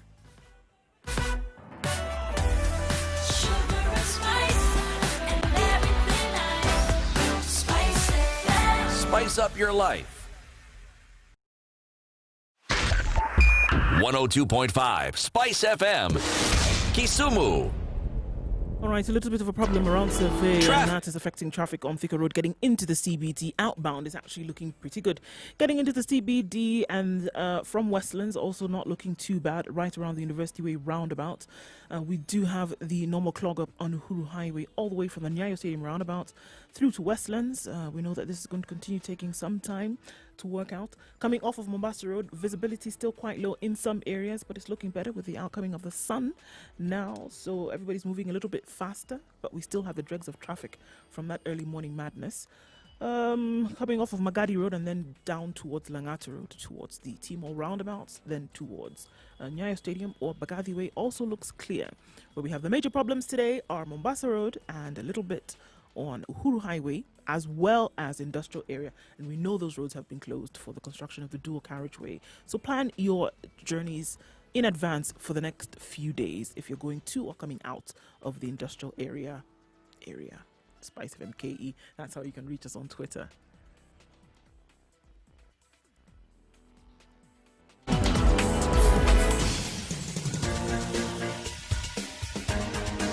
This is The Situation Room, the home of hard-hitting political commentary and penetrating insights about the state of the nation. This is a talk radio experience like no other. The Situation Room, a place for hard truths, debates, and elevated conversations. The Situation Room, witty, political, engaging, deep, controversial. In the room, we have C.T. Muga, researcher, academic, seasoned political observer, a fountain of wisdom in these politically uncertain times. Ndu Oko, Nigerian by birth, Kenyan by choice, communications expert, Pan-Africanist, a truth seeker and believer in people power, and Eric Latin, agent provocateur, the man in the chair, seasoned journalist, news hound, a man who believes in punching up, not down.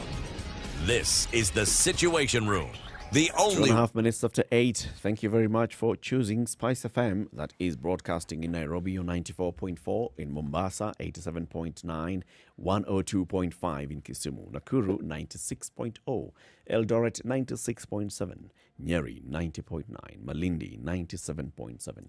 This show broadcasts to the world on www.spicefm.co.ke and Spice FM KE on YouTube, Facebook and Twitter. For the next hour, we are also live on KTN Home. COVID-19, flattening of the curve, 5% infection rate for about a week, easing of restrictions, introducing of restrictions, in the fight against COVID-19, going with the Public Order Act, Public Health Act, imposing some restrictions using those pieces of legislation. Money has come in from various donors and lenders and supporters, and money has allegedly disappeared. There's an investigation on these allegations of money being misused or misappropriated. There are COVID billionaires. There are people who have lost their jobs because of COVID-19. There are companies that have shut down because of COVID-19. There are businesses that have been affected because of the orders imposed by the government on COVID-19. All this is about COVID-19. When we started this conversation around February this year, actually January, February this year, and we were saying, we can see what's happening in China. We have now seen it's hopped out of China. It's gone into Europe. It's also gone into Africa, first Egypt, then South Africa, then it was just a matter of when this was going to come to Kenya. The government already started initiating measures in preparation for dealing with COVID-19. Of course, in collaboration with the World Health Organization, advisories and protocols. And the president set up a structure, and this structure was the one that is going to deal with the fight against COVID-19. He set up the National Emergency Response Committee and said that this committee is going to be a multi-agency committee bringing in various state departments and ministries, and it shall be headed by the CS in charge of health. And this committee shall receive support from other structures, and that's why he set up the task force, which now brings in the experts and says, now these ones are the ones that are going to be feeding information to this top organ, and this top organ will be looking at the decisions that need to be made, making those decisions using the powers established, and those that require my intervention, come and advise me, and I will make the orders. I'll give the final authority on what happens. We also started looking at, okay, so is there a flight coming in? Is there a flight? Are we still blocking flights from international, from other countries from landing at JKIA? Are we closing our airport? Are we allowing the flight? Is there a southern China flight that has arrived? Was it okay for us to do that? Do we have protocols at the airport on how to screen passengers as they arrive? Do we have quarantine protocols in place? Is this being followed?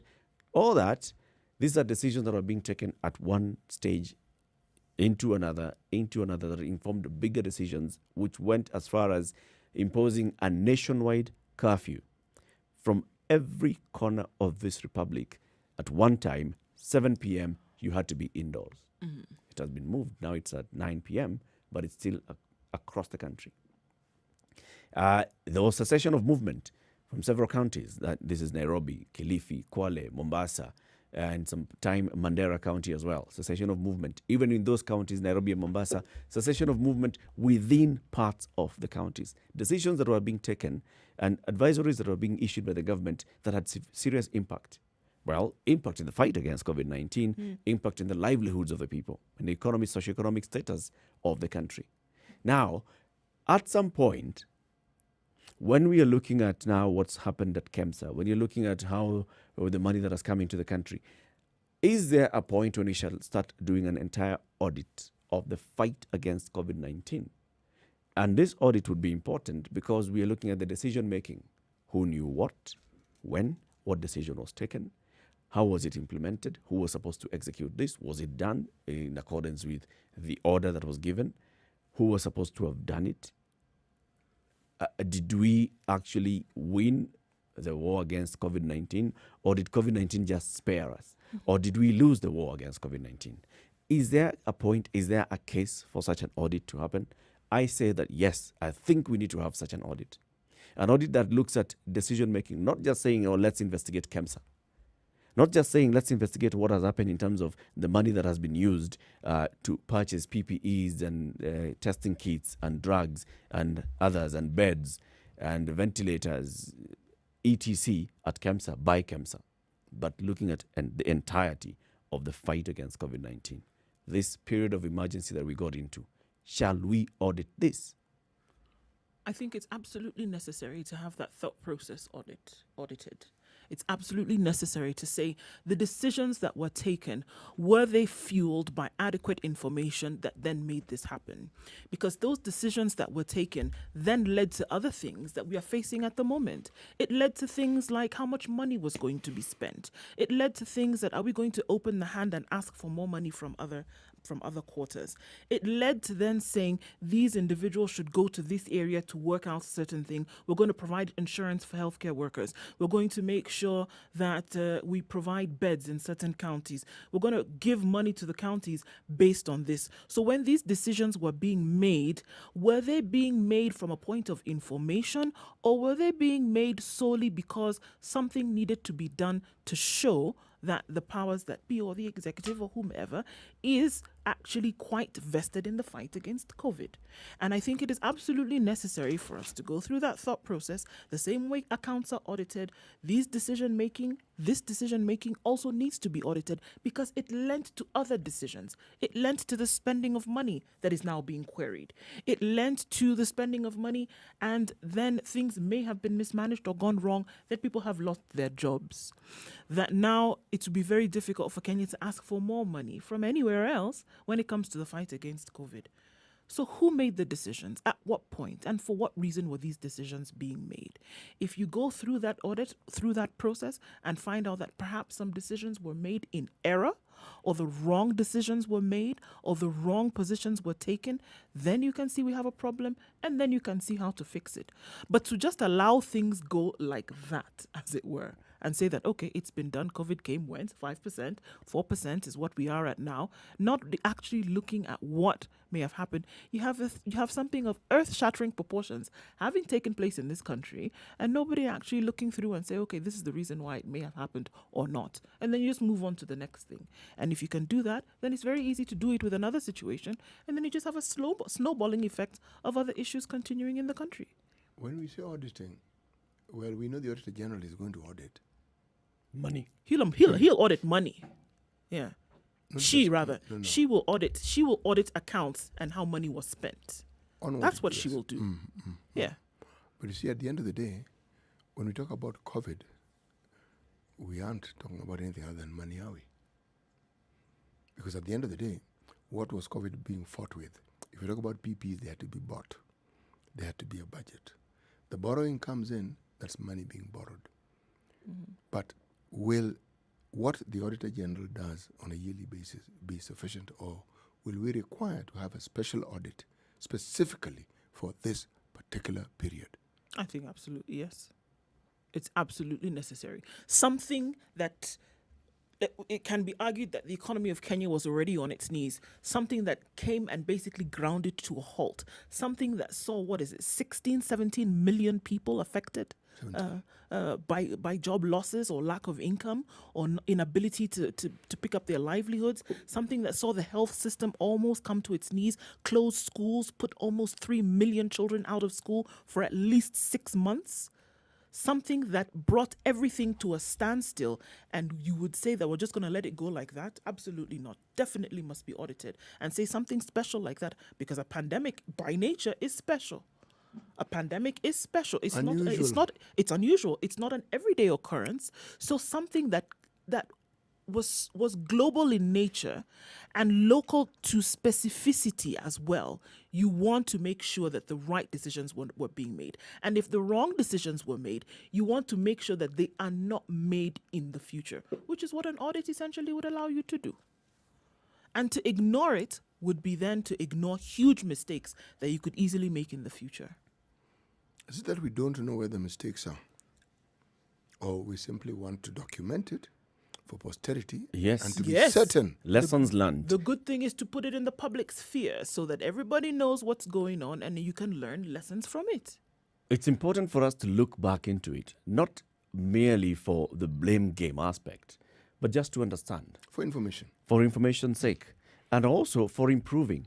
So, for instance, we know when the World Health Organization declared this an emergency, a medical emergency of international nature. Yes, concern, yes. Right? And then after that, declared it a pandemic. Because we are part of the World Health Organization, of course, when it declared a pandemic, we are also part of it. And now the protocols that go in place on dealing with the pandemic kick in, using both local laws and using the international conventions that we are part of. And this is what we basically went into. Setting up, knowing that we have a Public Health Act that allows the Ministry of Health and those in charge of public health to make certain measures to protect the citizens. Knowing that we have the Public Order Act, which allows those in charge of internal and interior and security to take certain measures to protect the public. Giving the president powers to make certain pronouncements and take certain decisions. For example, just ordering blanket closure of schools. All right? This is what we got into. But now let's look back at, as we were getting into this, how prepared were we? Before we got into the point of 15th of March 2020, when schools were ordered closed, what had the Ministry of Education done prior, knowing that this is likely to happen, as we're advising the president, please close schools and we are okay with you closing schools? What had the Ministry of Education put in place to ensure that there is no major disruption to education, or to deal with that should this go on for long, this is what shall happen, or this is what should happen? What did the Ministry of Health put in place? What did the Ministry of Agriculture and the others put in place? Transport, to ensure that these things do not really affect us. The Ministry of Labour and Social Protection, what had it done? Had it prepared a report and said, according to our information, these people would be severely affected immediately. We need to deal with emergency assistance for them.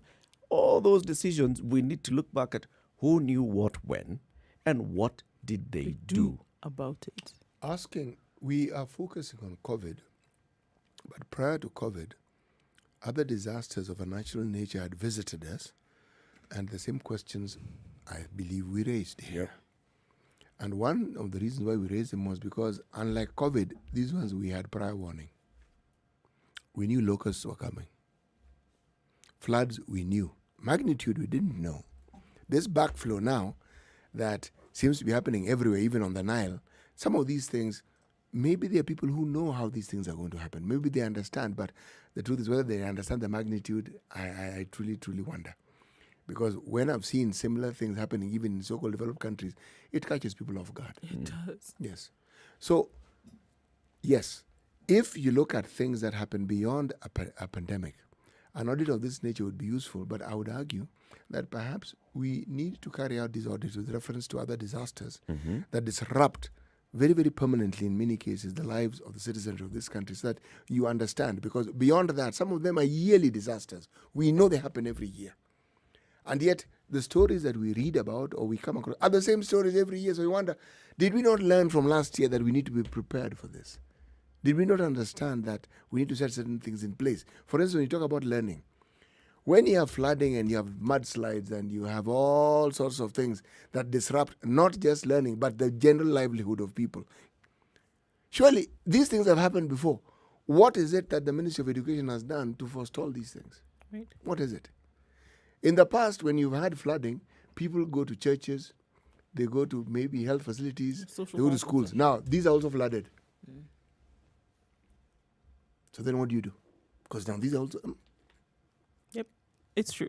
So again, I am agreeing with you that the issue of this audit, the nature and the details of it may be something that can be discussed further, but it is important.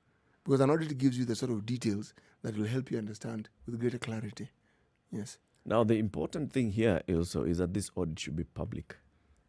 Because it's very easy for the government to say, yeah, we're conducting an audit. In fact, we already have an interministerial task force that is looking into what happened and, the lessons learned. And that is presented and discussed at cabinet level, and that's it. It needs to be public. When the U.S. was attacked on September 11th, 2001, the aftermath of that was a public inquiry into the intelligence community activities before and after this attack. And it was quite public, where the intelligence bosses were summoned into the joint houses, and there were this joint committee investigating this, and they were basically answering, what is it that you knew? Who knew what? How was it escalated? Who did not take it up from there? What was the outcome? Because we ended up here with people in the country, with people boarding flight tickets, with people boarding flights, with people actually commandeering planes onto buildings in this republic. And yet we boast that we have very powerful intelligence community. Where were you? There was an investigation into that. And it wasn't, and I dare say it was not, at that point, it wasn't the most comfortable settings for those individuals then who were being brought to question. And so what did it do for the future? Anybody else who upheld a position like that in the future would be very careful as to what they did in terms of the expansion of their duties. They would be very careful because they knew that such a thing was to come out. And you know that somebody's going to ask the questions. You know that somebody's going to put you to task. You know there's a procedure and process that you must follow. So you'd be very careful in making sure your job is done and your job is done right. You would not make a decision for the sake of making a decision. You would make a decision with all the information fueled and then making sure that everybody in terms of interested parties or responsible parties is in line.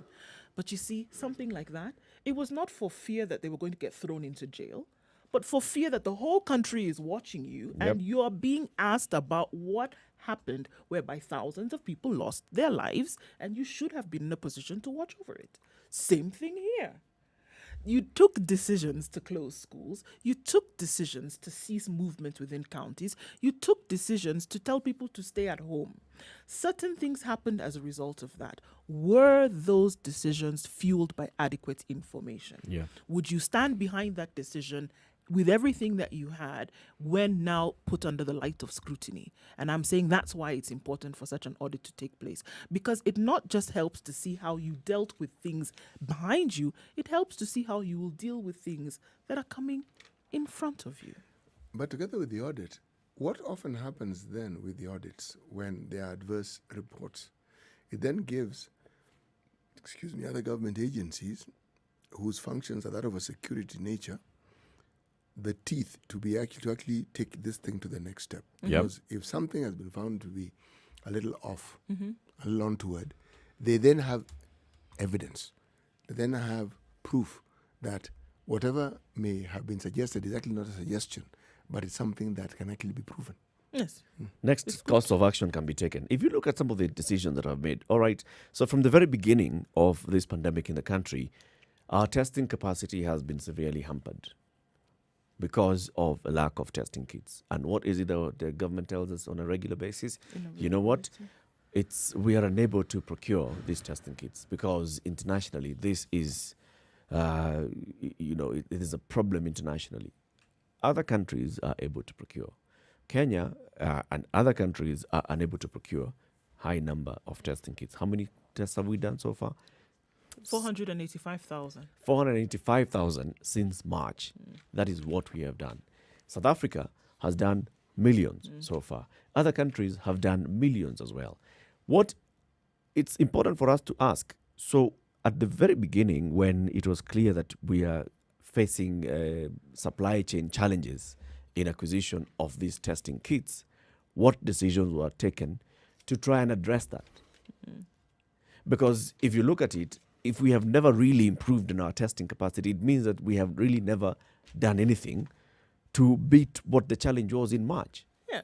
So are you saying that since March up to now, we have been unable to address that challenge? And if you want to take it to another logical conclusion, would be that if testing and finding out what the footprint of COVID was in the country, right, is what segues to these decisions of cessation of movement, of closure of schools, of et cetera, given, okay, maybe closure of schools was different because before any kind of testing was done rapidly in the country, schools were already closed.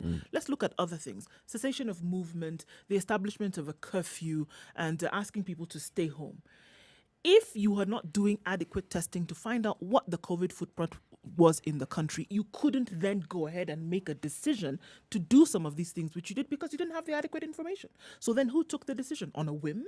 Because somebody decided? Go back to the United States and use that example when somebody says there are weapons of mass destruction in Iraq. Okay. So we've gone to war. So we've gone to war. Based on, because then now when they did an audit of this decision making later, what did they find out? That actually there were not. So was it somebody who was in a bad mood that day who decided to make a decision? Was it somebody who whispered some information into somebody's ear and they said, all right, because of that, we will then inform the president and he will then say, all right, because of that, let's go ahead and do it. Dangerous consequences because of that decision that was made, which could also be likened to what would happen here or in any country that had to deal with COVID. You make a decision based on a lack of information, then it is a wrong decision. But COVID is strange in this sense. You may have made a decision based on information you had at the time, and which at the time was deemed to be correct. Give it a month, not even months, just give it a month down the line. Yep. New findings are presented, and suddenly you're grappling with changes. But something like testing, CT, if you're going to make some decisions you make it with COVID. True, there are very many things about COVID that we do not know. But some decisions that were made on COVID could only be made if you know that certain number of people in this country are getting this disease. And by our testing, you see, or you could even guess, you could make an informed a decision or an informed guess based on the fact that you've done all this testing. But if the testing was inadequate, for example, how then do you justify a decision that was made on this information that more and more people are getting the disease when you actually don't know? Remember, first of all, when you talk about testing, a lot of the information we've been dealing with in Kenya has to do with people who are symptomatic. It's only now that the government has come up with a policy that they want to now start testing asymptomatic. Essentially, they just want to test. Because if someone isn't exhibiting signs and they're not complaining, they're not coming to hospital, will you even know they're asymptomatic? You know that when you test and someone tests positive, but there's nothing, should we say, medically wrong with them. But we heard Dr. Amoth on very many occasions say that, yes, a certain number of the samples tested were asymptomatic. They knew this before.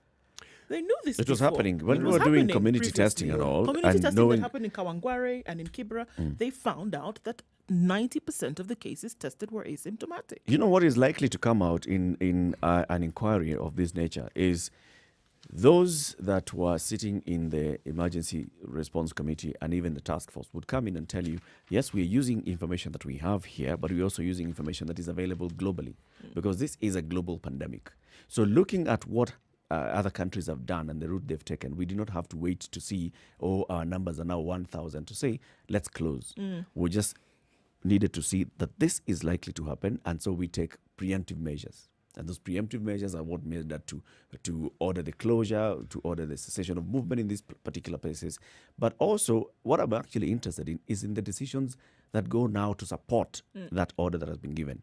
What do we know has happened in this country in the last couple of months? We know that companies have shut down.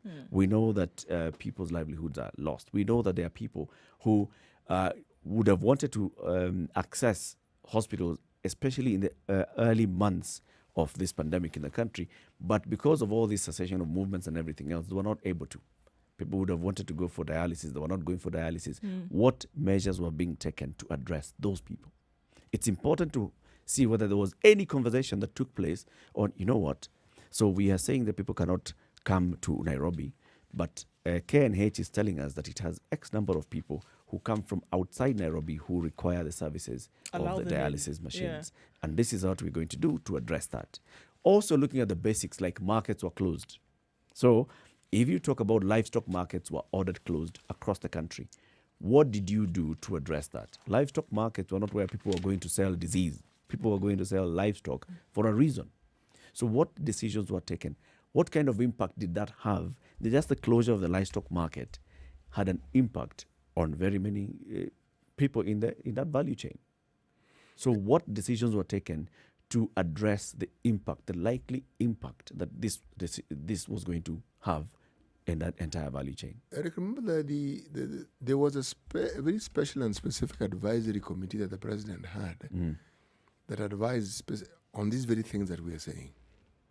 And the advice isn't there just this is what we should do, but I believe they would also look, being experts, they would also understand the consequence of the decisions that they were making. Now, I don't know that this particular group of people or whether that committee has been disbanded or whether they're still working. One doesn't hear. The Brain Trust. Brain Trust. The Brain Trust was basically part of the task force. They're still in place. Yes. As long as the desk is in place. So in a sense, some of the questions we're asking have been answered partially by this, because it was thought that a certain group of individuals, forget just the general big body, people who have specific and necessary expertise are brought in to actually lend the expertise to the decision-making process. And this is what perhaps one could argue has led to the processes that we now keep hearing murmurs of. Opening up the economy, in my opinion, it will be disastrous. Opening up schools without proper planning, even a greater disaster. Opening up the universities without a clear plan as to how we're going to do it, another disaster. But then, I'm taking the view that this group of experts have been advising, and they have something that they understand which perhaps has not been released into the public domain. And that all these concerns we have about safety measures and what have you have actually been taken into consideration. But if we haven't heard of it and we don't know the details, then we don't know. And as far as I'm concerned, it doesn't exist. That's it. 28 minutes after 8 o'clock. This is Kenya's biggest conversation, the Situation Room, broadcasting on Spice FM and KTN Home. Time for a break. Let's look at the weather and traffic, and then we'll be back shortly. Good morning.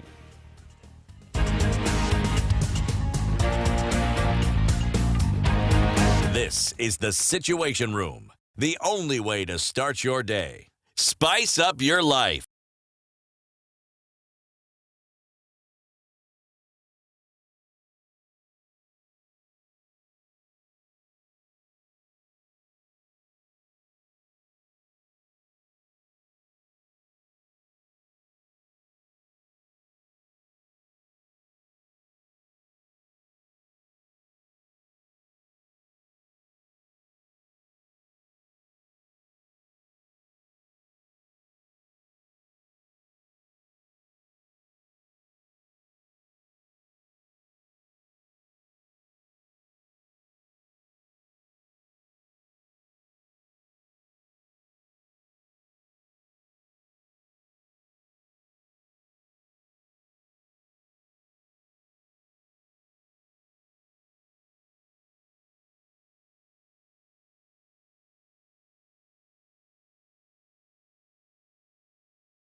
The weather with Spice FM. All right, still partly cloudy in Nairobi at 17, highs of 27 today. Those partly cloudy conditions will continue through till evening. It's sunny conditions in Nakuru at 16 degrees, highs of 26 and lows of 11. Nyeri is mostly sunny at 17, going to a high of 25. It's mostly sunny in Eldoret at 15 degrees and a chance of thunderstorms in the afternoon and taking it to a high of 22. And it's 22 degrees in Kisumu and mostly sunny. We'll go to a high of 28 today and down to a low of 19. And that's where it is in Kakamega at 19, mostly sunny, highs of 26 and lows of 14. It's partly cloudy in Mombasa throughout today. Rains in and out, but we'll see a high of 29 and lows of 23. Partly cloudy conditions in Malindi as well at 26. We'll see highs of 28. And in Kampala, it's partly cloudy at 20. Rain expected later with highs of 27 and lows of 18. Dar es Salaam, foggy this morning yet again. And that fog seems to want to continue throughout the day with highs of 31 and lows of 22. Mostly sunny in Joburg and warming up even more, going to highs of 23 today. And the rain still continues to come down in Lagos at 27 degrees. We'll see highs of 28 and lows of 24.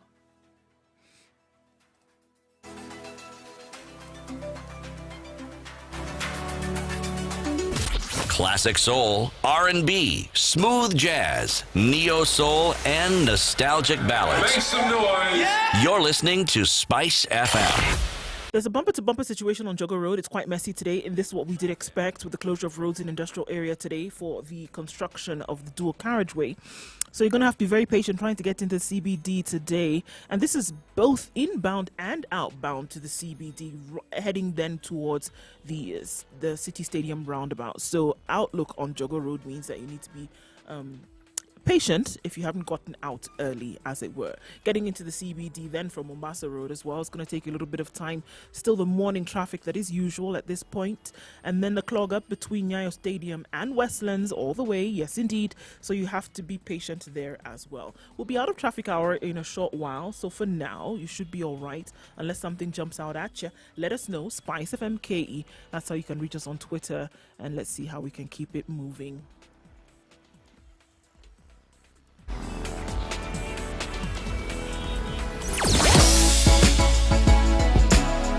Spice and everything nice. Spice FM. Spice up your life. Mature, intelligent talk every morning. Spice up yourself.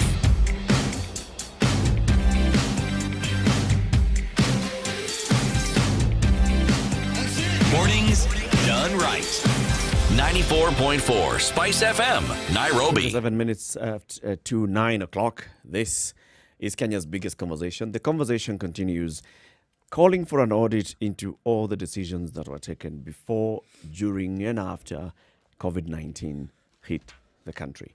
And this is not just an audit on the decisions taken, with regards to addressing COVID, but everything else around it. The impact that it has had on the livelihoods of people, the socioeconomic impact that COVID-19 has had, what decisions were taken, what, for example, informed the president's decision to come up with a stimulus package, and just beyond the announcement of a stimulus package, the implementation of the same. Because, for instance, we know that the president directed that we are going to have X number of doctors, 1 billion shillings from the universal health coverage budget being redirected to hire doctors and other cadres of medical services. We have heard from doctors saying that so many weeks down the road, these doctors had not been employed. Or they may have been employed, but one doesn't see them. But one doesn't see them.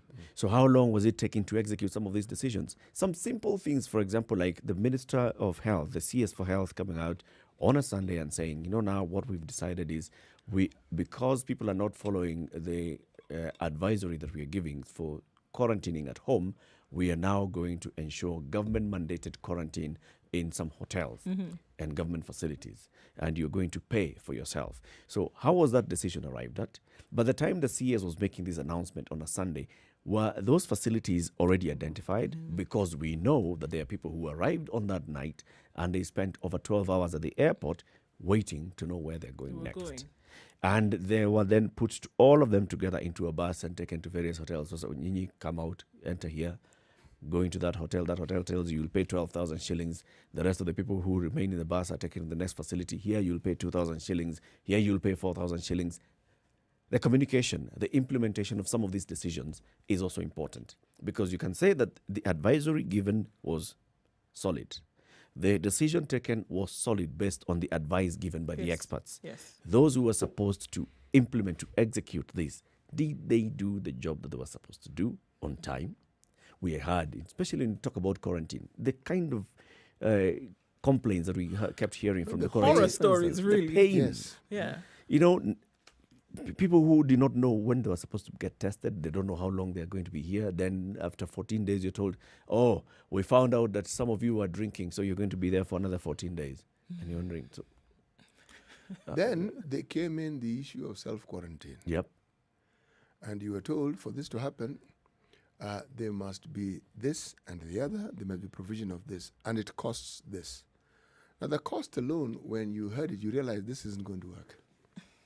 Because the vast majority of Kenyans could not, forget affording that, even if you halved it, even if you made it a smaller fraction, it still wouldn't work. I mean, you had people escaping this quarantine. Okay, even before you got to self-quarantine, for example. Yeah. There's the issue of, people who are caught outside the hours that they're supposed to be indoors during curfew times and are being taken into quarantine. Who made this decision? Who made this decision? Who Why? said then at this point, if you find people outside after 7 o'clock, the best option is to then take them to quarantine? Actually, you have skipped a part of that particular process.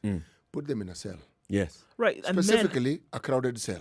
Then And load then them onto a crowded bus. a crowded bus and And then take take them them to to a Sometimes facility. it's the following day. Yeah. So you look at that decision and what strikes you is, but it defeats the purpose of trying to prevent people from actually contacting COVID. Because the moment a crowded cell, crowded bus, crowded lorry, Yep. even if you take them to quarantine, you've already exposed them if they're going to be exposed. True. And And that's the already reason why done. you do want to have a public inquiry is so that such people can come and speak at that inquiry and say, this is what I went through. It actually This is happens what to me. happened to me. And this is, then now you can ask, so how did this happen? What is it that went wrong? Was there a breakdown in communication somewhere? Was there low understanding? Talk about home-based care for COVID-19. So home-based care, the protocol says this. Is this what happened? If so-and-so was in home-based care and they come and testify before this inquiry and they say, well, I received a call and I was told that I'm positive for COVID-19, then the next question we ask is, was there contact tracing done according to the protocol? Was there a health officer who was visiting you and taking your vitals according to the protocol? Was there a second test that was done according to the protocol? So how did you get out of self-isolation according to protocol? You know what is even What was the interesting? breakdown? Now that you're talking about the protocol for contact tracing, there are many reports of it actually working well, where people could actually be traced. Yes, you'd think you'd move towns, they'd find you.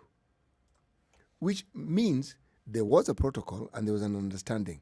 And again, you'd ask, if there was a breakdown, then what happened? Was it that the funding ran out? Yep. But when you Or talk was it of, just too Yes, difficult to do? but when you talk Hard of work? when you talk of COVID, let's leave the medical aspect of COVID out of it and look at the human needs. There are funds that were set up specifically to cater for this. People who may have lost jobs, who already are underprivileged, but the budget was for 6 months. What, apart from just funding constraints that we understand, what is it that guided this thinking? What else informed the 6 months? Yes, and then what else informed after 6 months? What else? What else was going to happen? Yes. And as we have this conversation, there will be those that say, so what's the big deal? This thing has already gone. It's finished. No, it hasn't. Hold on. And they'll be saying, so why do you want to ask these questions? Why do you want to say that these decisions need to be looked at through a microscope? Why does that need to happen? Because it then helps you to see how decisions are normally made in the event that something should happen in the future, or to even see if there's a particular sector of government where there's something wrong. Where there's something wrong and the job is not being done. Can you imagine, for example, if there was another pandemic, knock on wood, is this wood? Okay. If there was another pandemic in the future and something were to happen, right? And they say that the protocol that they're going to use is home-based care, right? Whereas the one that was supposed to have worked or taken place during the time of COVID, there were certain decisions that were taken at that time that did not happen or did not go according to protocol. And because of that, certain kinks in the chain were found. Would you then be able to use the same protocols the next time if you didn't know what went wrong in the first one? Yeah. And that's the purpose of why that's the reason why you want to do something like this. So for you to say, yes, it actually worked, what informed that for you to say it worked? If not for something like this where you start to ask the questions. Yep. And you must poke the holes and to say, is this thing airtight? Is it watertight? Then let's go with it. If not, do we need to find a different and get people to actually do their job? Also, the other, like you said, CT, the social side of this pandemic and what exactly happened to people. When you say, for example, that you have closed off Isli for 2 weeks, What does that actually what mean? does that mean? Was there a decision that was, a sitting that was held where they looked at, so what is it that happens in Isli on a daily basis? How are we going to address that? Are there people who come to Isli on a daily basis and they earn a daily wage? When they don't do that, when they're not able to access Isli, so what is going to happen to them? How do we deal with them? When the businesses in Isli are not able to conduct, operate for those 2 weeks, what does that mean? Have we had a conversation with them? Have we able to address them? If you even look at the stimulus package, the president, for example, announced, was it about 1 billion shillings that was to go to the hospitality sector to show up the hospitality sector? It's 2 billion.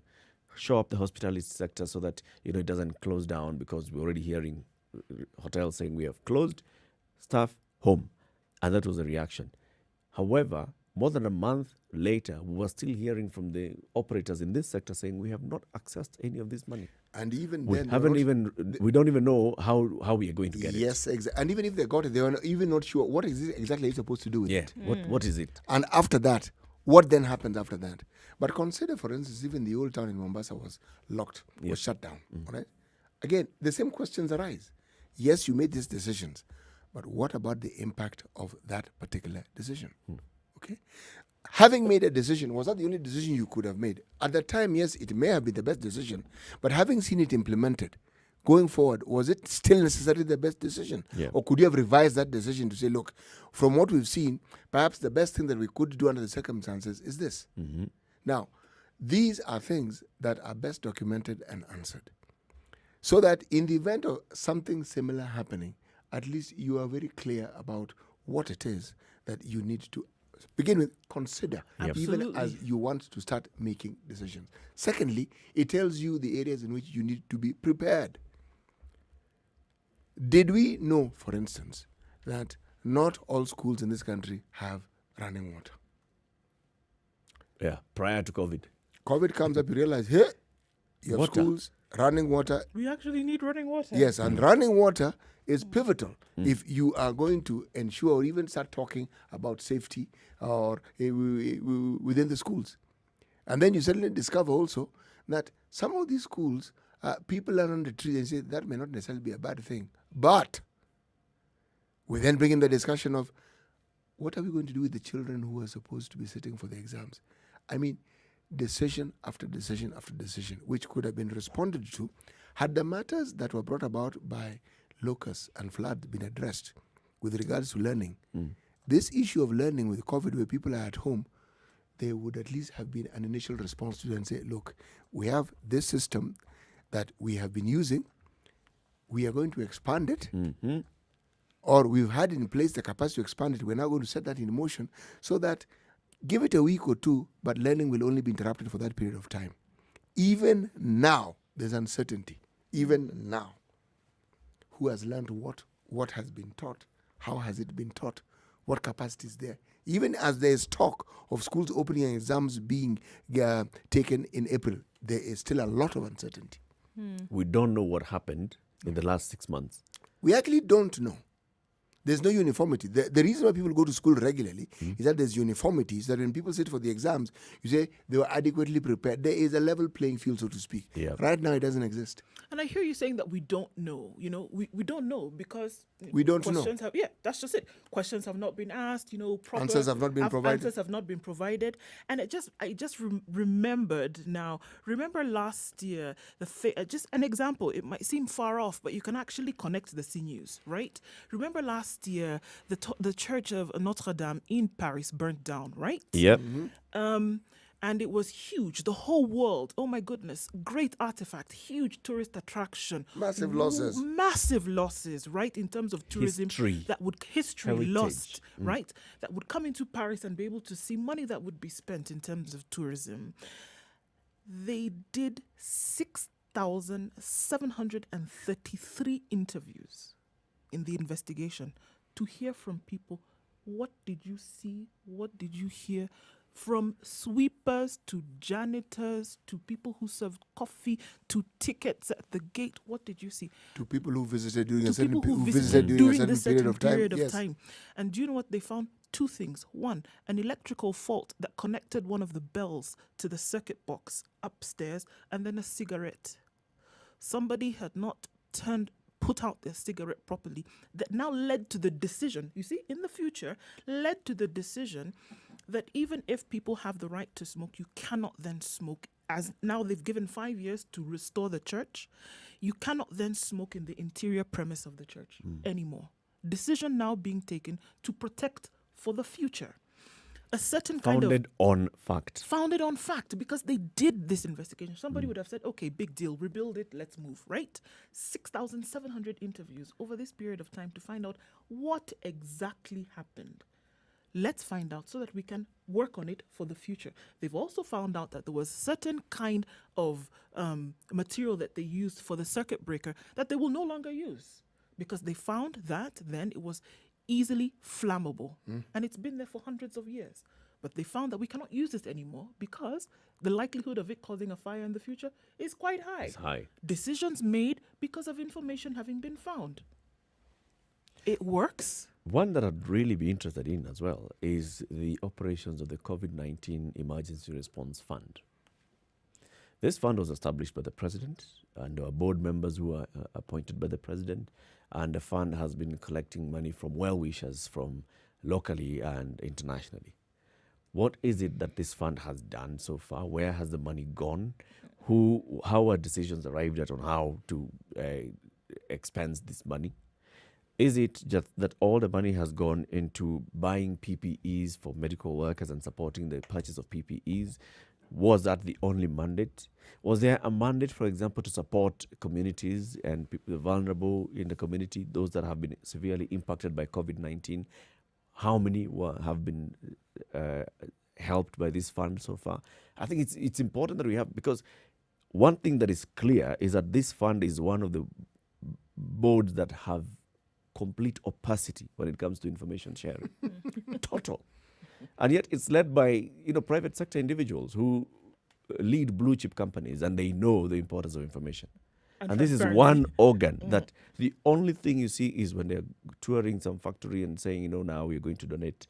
We're going to donate PPEs to KNH. How much do you have so far? How much have you spent? How have you helped people? They said they were going to tell us sometime in July, no? Yes, Look, that's what they said. That is something they have said on more than one occasion. They keep saying they that. were going to say they were going to open up and tell people how much Yes, they have and and then what they time intend to do. lapsed, and then again July. they were supposed to open up, and then time lapsed, and then they were supposed to. They just keep supposing. The last Collecting money from the public. You can even argue, the government is collecting, the government will present its report through the National Assembly, and therefore there will be some sort of, audit happening. This particular one, you are collecting money from the public through account, through M-Pesa and other means, through people coming directly to you and saying, this is how we would like to support the cause. And yet you don't come out to say, this is what we are doing. This is our plan for the next 3 weeks. This, as the COVID-19 Emergency Response Fund, we have received this amount. We have spent this on this. We have therefore been able to procure X number of PPEs for our healthcare workers, and this is where those healthcare workers who've benefited from it, and then the rest of the money we've also been able to support these families that have been affected by COVID-19. I do not know. Personally, I don't know. And I keep looking at their website. I don't see that information. I keep waiting for maybe they'll appear in one of these Ministry of Health daily briefings. I have never seen them. You know, I don't know. Maybe we should go back and ask the question, this composition within this particular committee, what was the thinking behind appointing these people? Because all these are leaders, captains of industry, okay? Yep. And there's a problem that is likely to arise. This one you don't really need to be extremely clever to understand. There'll be a competition of egos in such a gathering. Mm-hmm. There'll be a bit of chest thumping. There'll be a lot of grandstanding. And in this case, that may or may not have been the case, but the resultant outcome of their efforts, unfortunately, have been dismal. What on earth, if you are to ask, what have they done? You know, remember, in the past when we've had issues with drought, issues with hunger, the country has come together to solve, and we've been given accounts. We know. You know what was collected. You know where it went. You know the quantities that were disbursed. You know. I, for one, anticipated that this particular committee would furnish us with similar information. Nada. It would be at the forefront, especially because, I mean, look at the people who are in this board. It would be at the forefront in, transparency and saying, this is what we are doing. I mean, we have accepted the president's call to serve in this board because we want to serve our country. They are transparently opaque. The last press release that they have on their website is dated April 30th. Which year? 2020. Just wanted to be sure. Okay, sure. And by that time, Kenya COVID-19 Fund raises over 2.7 billion shillings for emergency response. Okay. At that time? That's at that time. Okay. 2.7 billion by then. By now, of course, they've raised much more. What has that money done? And how much more have they raised, really? How much more have they raised? Yes. What's to In stop total. this information from being made public? But even more importantly, you see, when you raise money, it is with a purpose in mind. Is that not so? That you're going to use it for something, Yes. right? And in a case like this one, there ought to have been clarity as to what it is that you want to do with regards to COVID. Yep. We want to give this money towards this. Remember, there was a huge chunk of money that was spent on PPEs. Yes. Okay, where did the PPEs go to? We understood money was being given to spend. Where? They'll tell you it was single-use PPEs they were used. At KNH. Fine, where? KNH. Do you know the amount of money that was spent on those PPEs? A lot of money. A lot of money. KNH alone. When that sort of money is spent, you expect to hear X number went to this county, and that they were actually given to all the counties. This particular county got a little more because of the prevalence that they have, etc.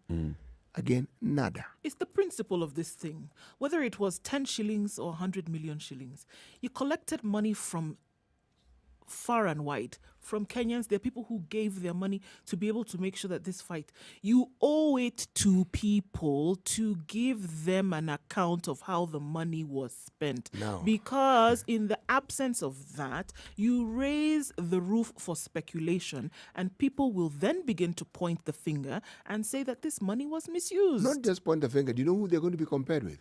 Politicians. Right. Of course. Government So officials. they're going to say that it doesn't matter where you stand in this country, whether you're in public office or in private service, that the same disease that has affected in public has affected in the private as well. And yet, speaking about the individuals, many of these individuals are leaders of extremely successful enterprises. And of great repute as well. Yes. So this is the thing. You make, in this case, it's not just about making decisions to do something. In this case, you make a decision not to make this public. It's a bad decision. You automatically assume that if you have a collection of such individuals, surely some You would think that it wonderful would be things are going to quick. come out of this. Right. Even We if were you look- excited when we saw it, and we said, "Oh, this is going to be good," because it would be maybe one of the first times that we would see Yes. proper sharing of information, And people whom you take rapid seriously response ordinarily. to- Say, these yes, are serious people. these are serious people. We have a serious problem. Decisions are going to be made that are going to actually help in this, and then I don't know how up to date this information is on the Kenya COVID Fund website, but there is a column here that talks about the contributors, and it even lists the people who have contributed. Yes. And I'm looking, there are people who even contributed as little as 5 bob. This is what they could afford, but they thought, well, yes, this I'm is going to giving it. help. I'm going to give so that it can help others in this country. Somebody donated 5 shillings. Dennis Mwangi, 10 bob. Moses Njoguna Mbogu at 10 shillings. Njoroge, 20 bob. Anonymous, 60 shillings. Philip, 100 bob. James, 100. Julius Diego, 100. Minewa Irigo, 100.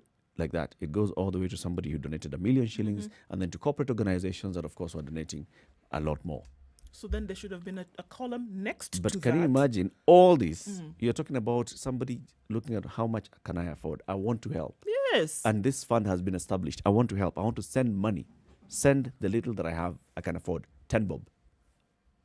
And then you also don't know. So what Where happened did the to that money go? Do you know what I read from that is just how much Kenyans are committed to helping each other. Yep. Because so it isn't a question of how much they have at their disposal, but the willingness It's a is there. spirit. It's there. And it's been seen on many, many, many occasions. Now, this spirit is being mismanaged. Yep. Not because these people are incapable, they're very capable, but simply by providing information in a timely fashion. That's it. That's it. It's just explaining. We want to take another break now and say goodbye to our audience on KTN Home. Thank you very much for watching the Situation Room between 7 a.m. and now 9 a.m. on the KTN Home. We will be back on Monday on KTN Home, and from next week, the Situation Room will be broadcasting on KTN Home Monday, Tuesday, Wednesday, Thursday, Friday, 7 a.m.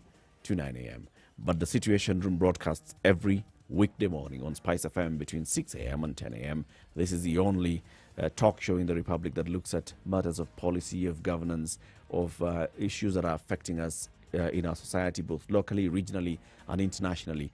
C.T. Muga, Nduoko, and Eric Latif. We want to say thank you very much for watching on KTN Home, but you can tune in to Spice FM and continue with this conversation, because in the next hour, we look at other topics. 94.4 in Nairobi. In Mombasa, it's 87.9. In Kisumu, it's 102.5. Nakuru, 96.0. 96.7 in Eldoret. Nyeri, 90.9. Malindi, 97.7.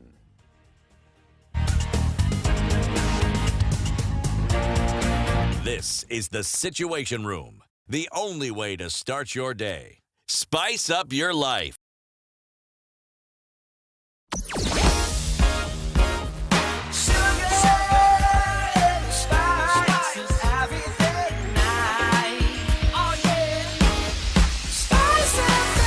Spice up your life. Mature, intelligent talk every morning. Spice up yourself.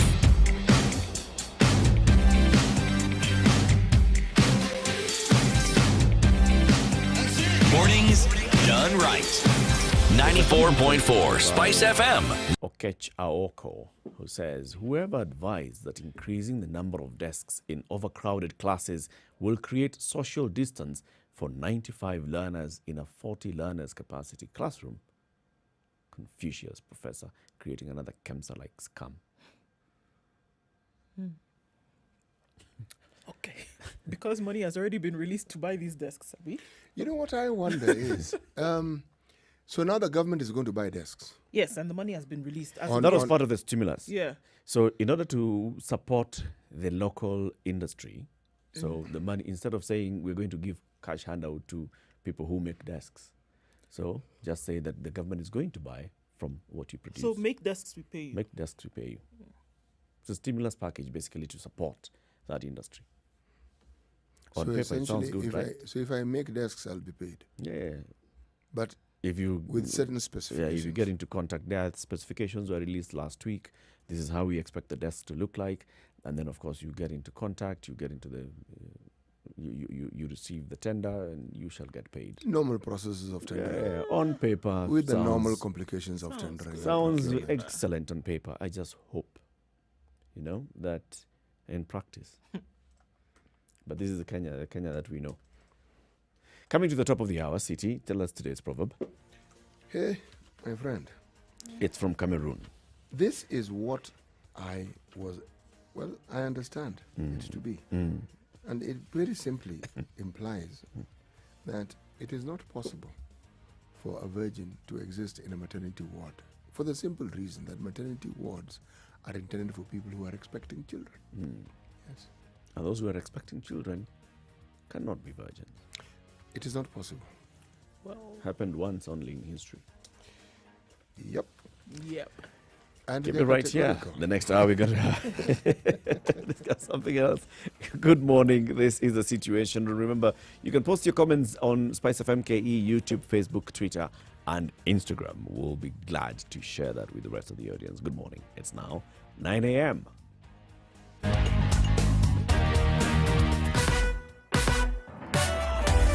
Sugar and spice and everything nice. Spice FM. Spice up your life. 94.4 Spice FM, Nairobi. Right, looking much better on most routes now. We still have a bit of a clog up on Jogger Road into the city. Inbound is going to cause some problems, but it shouldn't be too bad from here on out. Mombasa Road also, traffic seems to have dissipated as we go.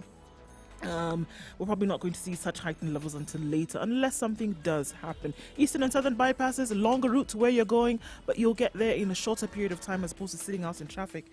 So we know that Uhuru Highway will have that most traffic, over the next couple of weeks. Is what we expect. But for now, traffic hour officially over. Unless something does jump out at you, let us know. Spice FM KE. That's how you can reach us on Twitter.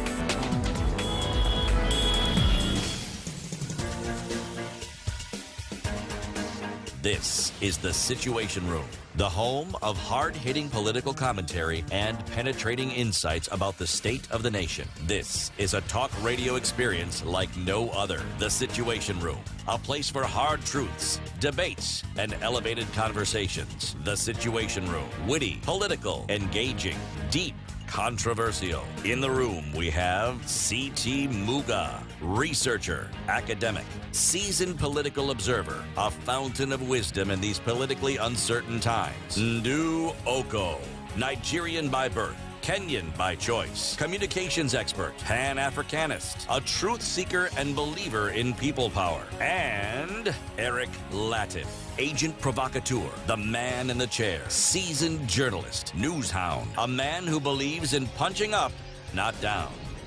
This is The Situation All Room, right, so let's the look at some of only the way to comments start. coming in on social media platforms. Becky Kim at Becky Kim 2016 says, has anyone thought about where parents will get school fees from? Massive job losses have left families with no income. Now you want to open schools.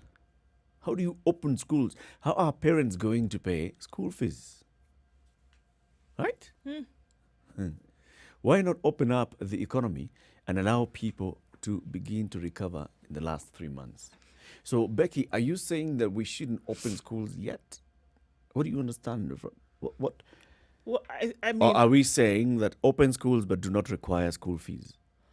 well, see, the thing is, I mean, I think there is a valid question, even as we start this conversation and just jumping right into it, is that, that the truth of the matter is that even if schools were closed for health purposes, there was a sigh of relief breathed by very many parents across the country, because then they did not need to pay school fees, right? The little money that came in could then now be used for something else, while you thought, okay, at least by January, I will be able to find these school fees. Is that so? I'm telling you, How many parents have been putting Magoha under pressure? When are you opening schools? very few compared to the numbers of those who are actually breathing out because they don't have to fork out school fees. Yes, I'm telling you. I am going to carry out an audit on this statement. I think it's important to do so.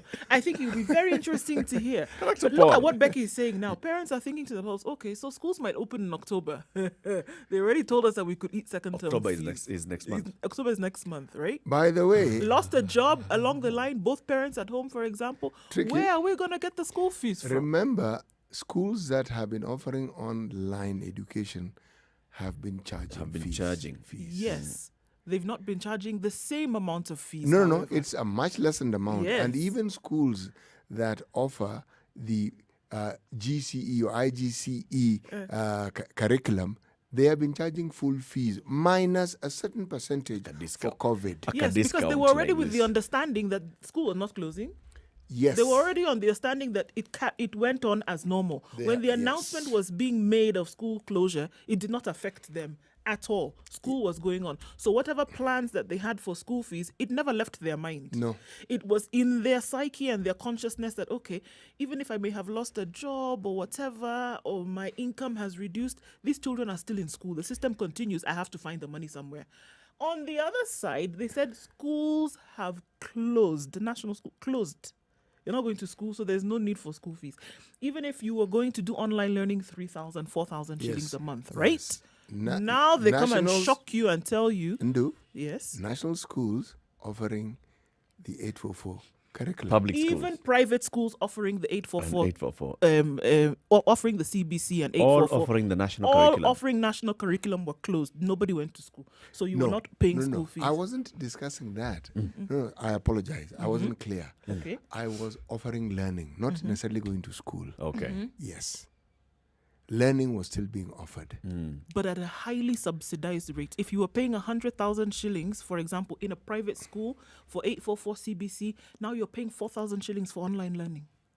Huge dip in the pan, don't you think? No, the discounts are profound. Now they'll tell you in October, perhaps it's not Report set in back stone. to school. Go How back many to school. boarding schools are we talking about? Boarding schools, Boarding fees. day school, everything. Now you go, and if you're changing your school or whatever it is that you need to do, you'll buy the uniforms, you'll buy the necessary, because remember, these are children who are growing, right? There are certain supplies that they need. In the last 6 months, somebody's grown a foot. What they were wearing in January to March is not what they're going to be wearing now. And then suddenly the realization that perhaps schools will open in October. Where is this money supposed to come from? So I think Becky is actually quite, I think her argument, the question that she's asking here is, Open up the economy first and allow people to begin work and get some recovering money. before you open schools. Is the economy closed? The economy has slowed down. It isn't closed. If it was closed, we wouldn't be here. So, okay. Becky is raising some strong points, but I'm just thinking about what she's saying. She's saying, first of all, let everything else come back to normal before opening schools.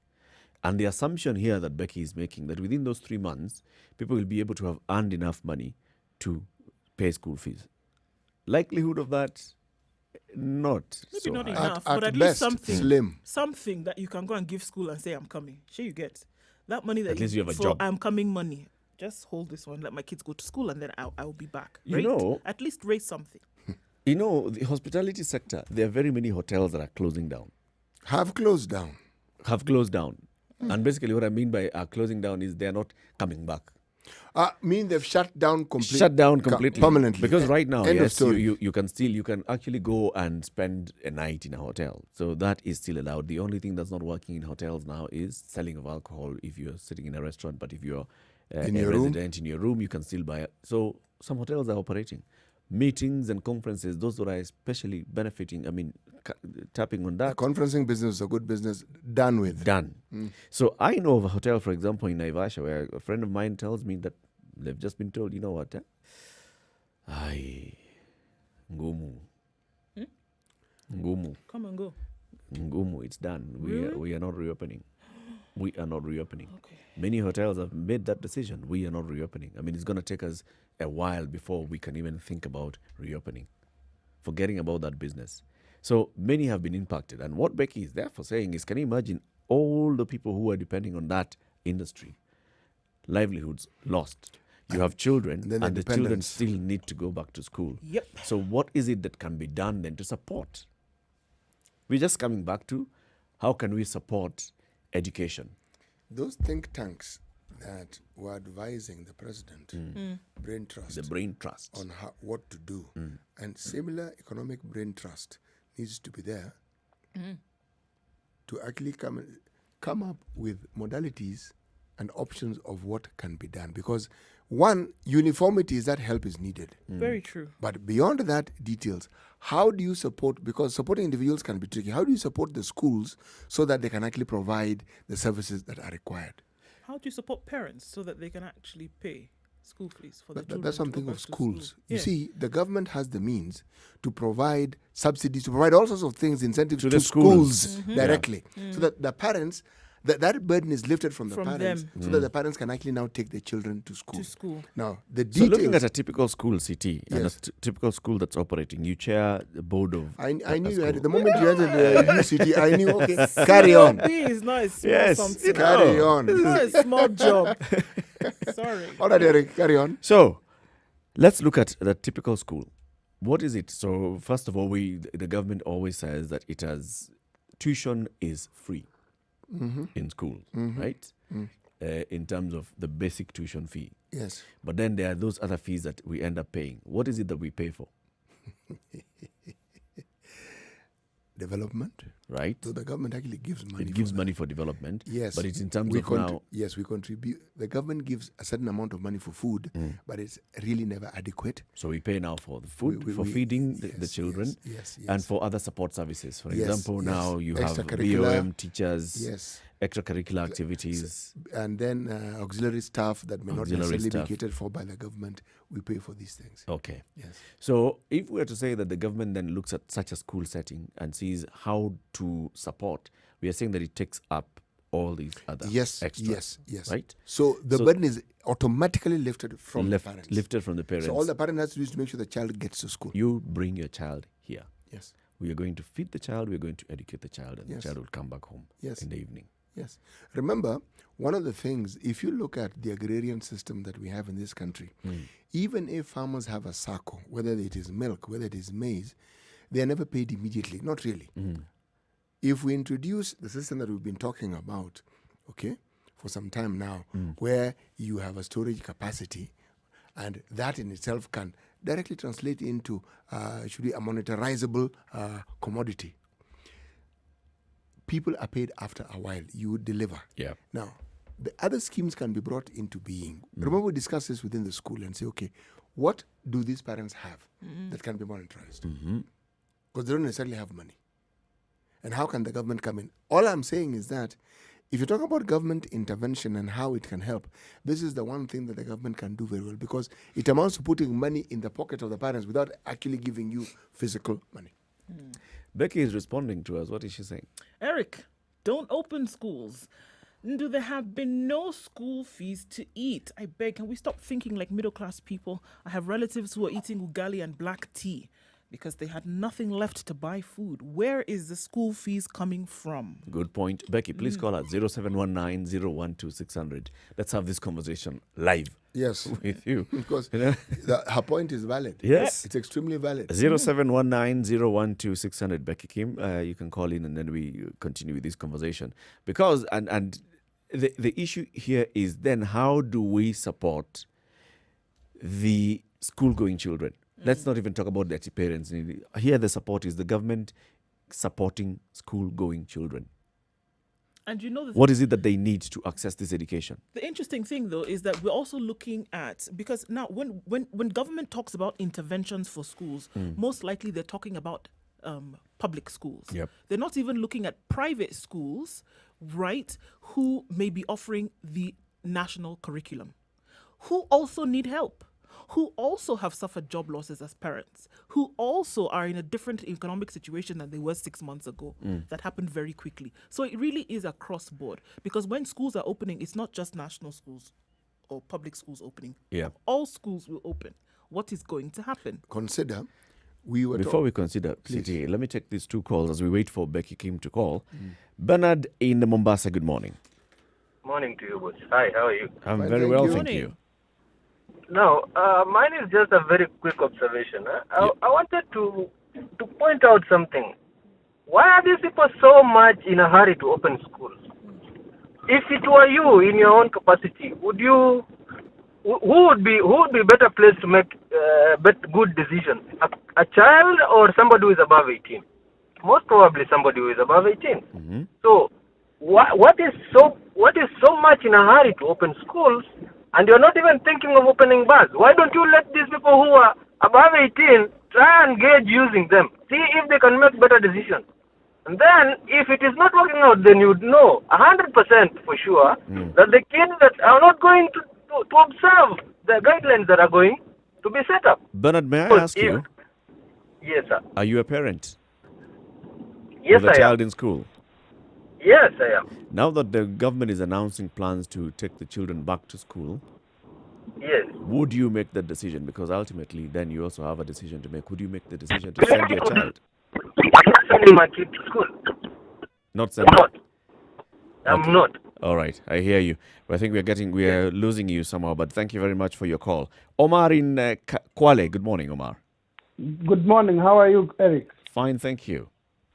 I'm Omar from Kinango, Kwale, this part of the desert of Kwale. Yes. The desert part of Kwale. Yes, and I'm a teacher. Mm-hmm. Apart from being a teacher, I'm also a child's protection advocate. Right. Okay. I don't think we start things from children to adults. Uh-huh. We should start with adults, Children. then the last people to be included in the reopening scheme should be children. I have a classroom that has a capacity of 50 children, but that class is packed to 80. Mm-hmm. Increase more desks without breaking any wall. Where will those desks fit? Illogical. It's illogical. Yep. I have children with special needs in my school, specifically blind. And I know of children who are deaf. They need those transparent masks. They haven't reached their schools. There were some schools for children with special needs, like Likoni School for the Blind, that were quarantine centers. Persons who are blind primarily depend on touch. Yep. Have those schools been fully fumigated to the standards of reopening? Good question.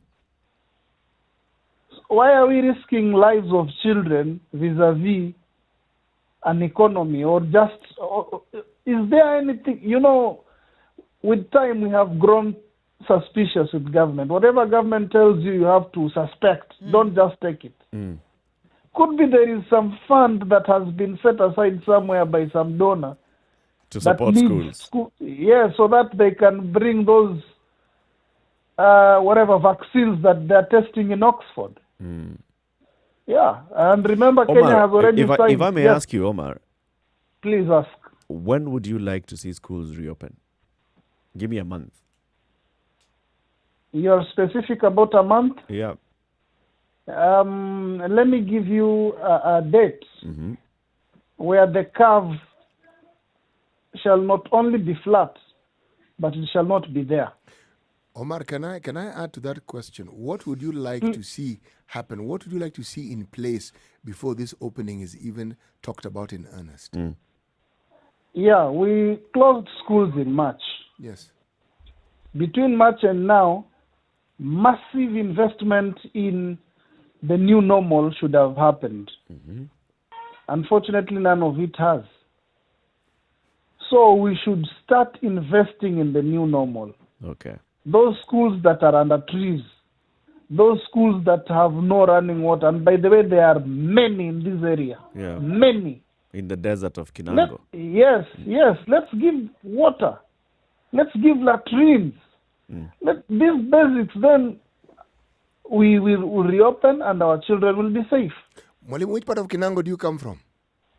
I come from Kinango. Itself, huh? Yeah. Most people don't even know that Kinango is in Kwale, so let me inform them. Kinango is actually in Kwale. No, Kinango is in Kwale, and that is and has always trended for the bad things. Joho was clubbed here, Raila was caned here.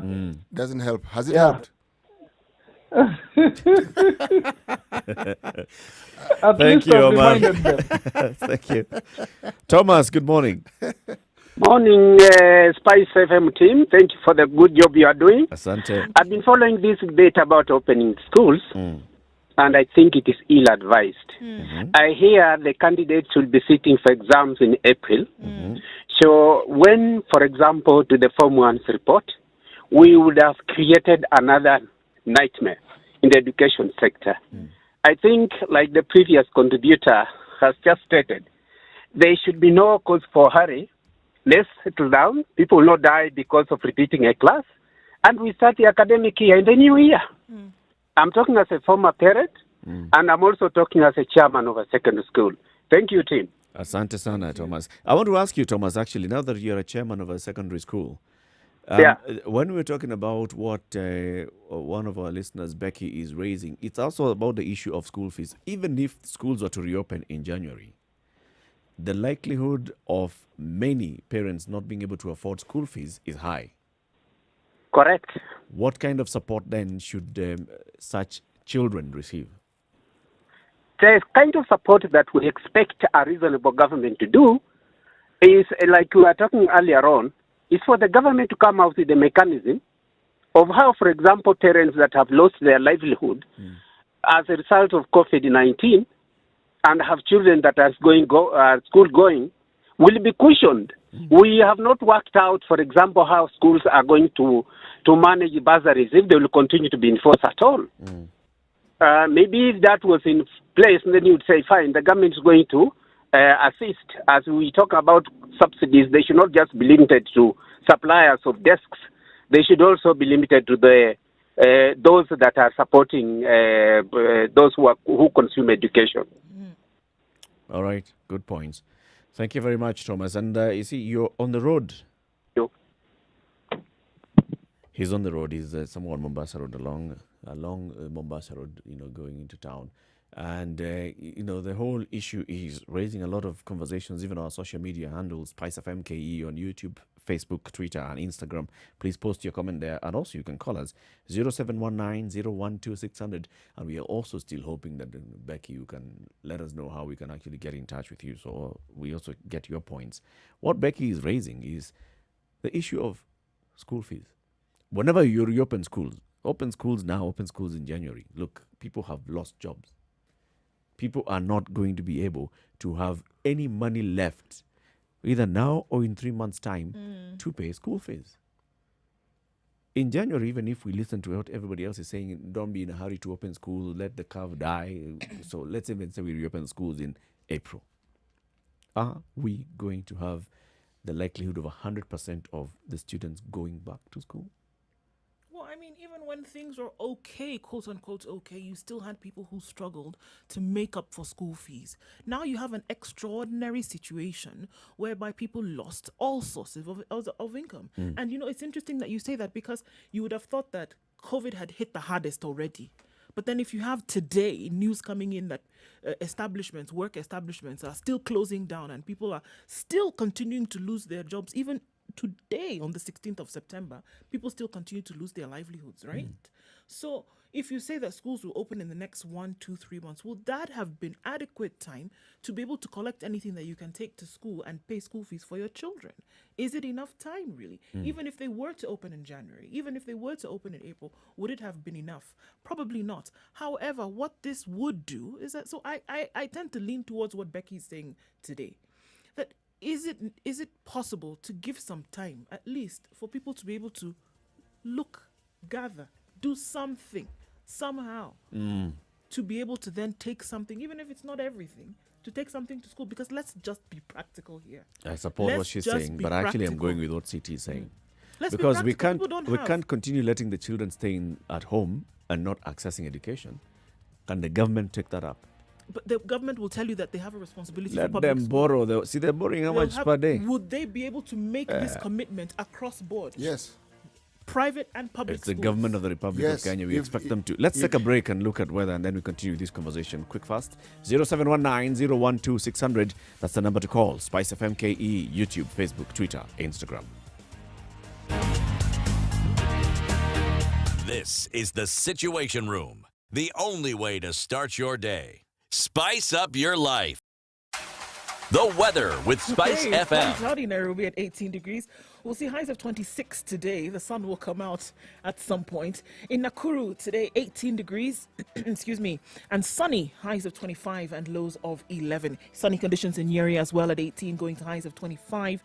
In Eldoret, it's mostly sunny. We'll see some clouds here and there. The chance of thunderstorms in the afternoon going to high of 22. Kisumu is sunny today. We're going to highs of 28, partly cloudy conditions later, coming down to a low of 19. And it's mostly sunny in Kakamega at 21 degrees, a chance of rain in the afternoon with highs of 26 and lows of 15. Partly cloudy in Mombasa at 27 degrees, highs of 29 and lows of 23. Taking a look then into Malindi, where it's partly cloudy at 27, we'll go to a high of 29. And we'll step out of Kenya and look into Kampala, where it's partly cloudy at 21 degrees, going to highs of 27 and a chance of showers later in the afternoon. Let's see if the fog has cleared in Dar es Salaam. And no, it has not. 27 degrees currently, fog quite low, highs of 30 and lows of 22. And those hazy conditions will continue through Dar es Salaam through the day. In Joburg, it's mostly sunny and the temperatures continue to rise. 17 degrees currently, going to highs of 23 and lows of 11. It continues to rain in Lagos at 27 degrees, highs of 28 and lows of 23.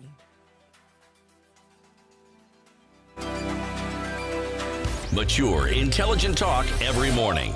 Spice up yourself.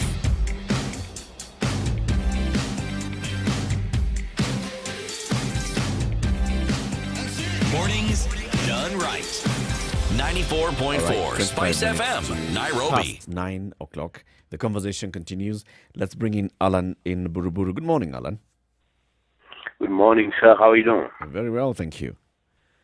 Yeah, I'm happy for the deep conversation that you're holding about education, but I'm scared for parents in Kenya at the moment. Okay. And because this will be a rip-off, it will crush the middle class.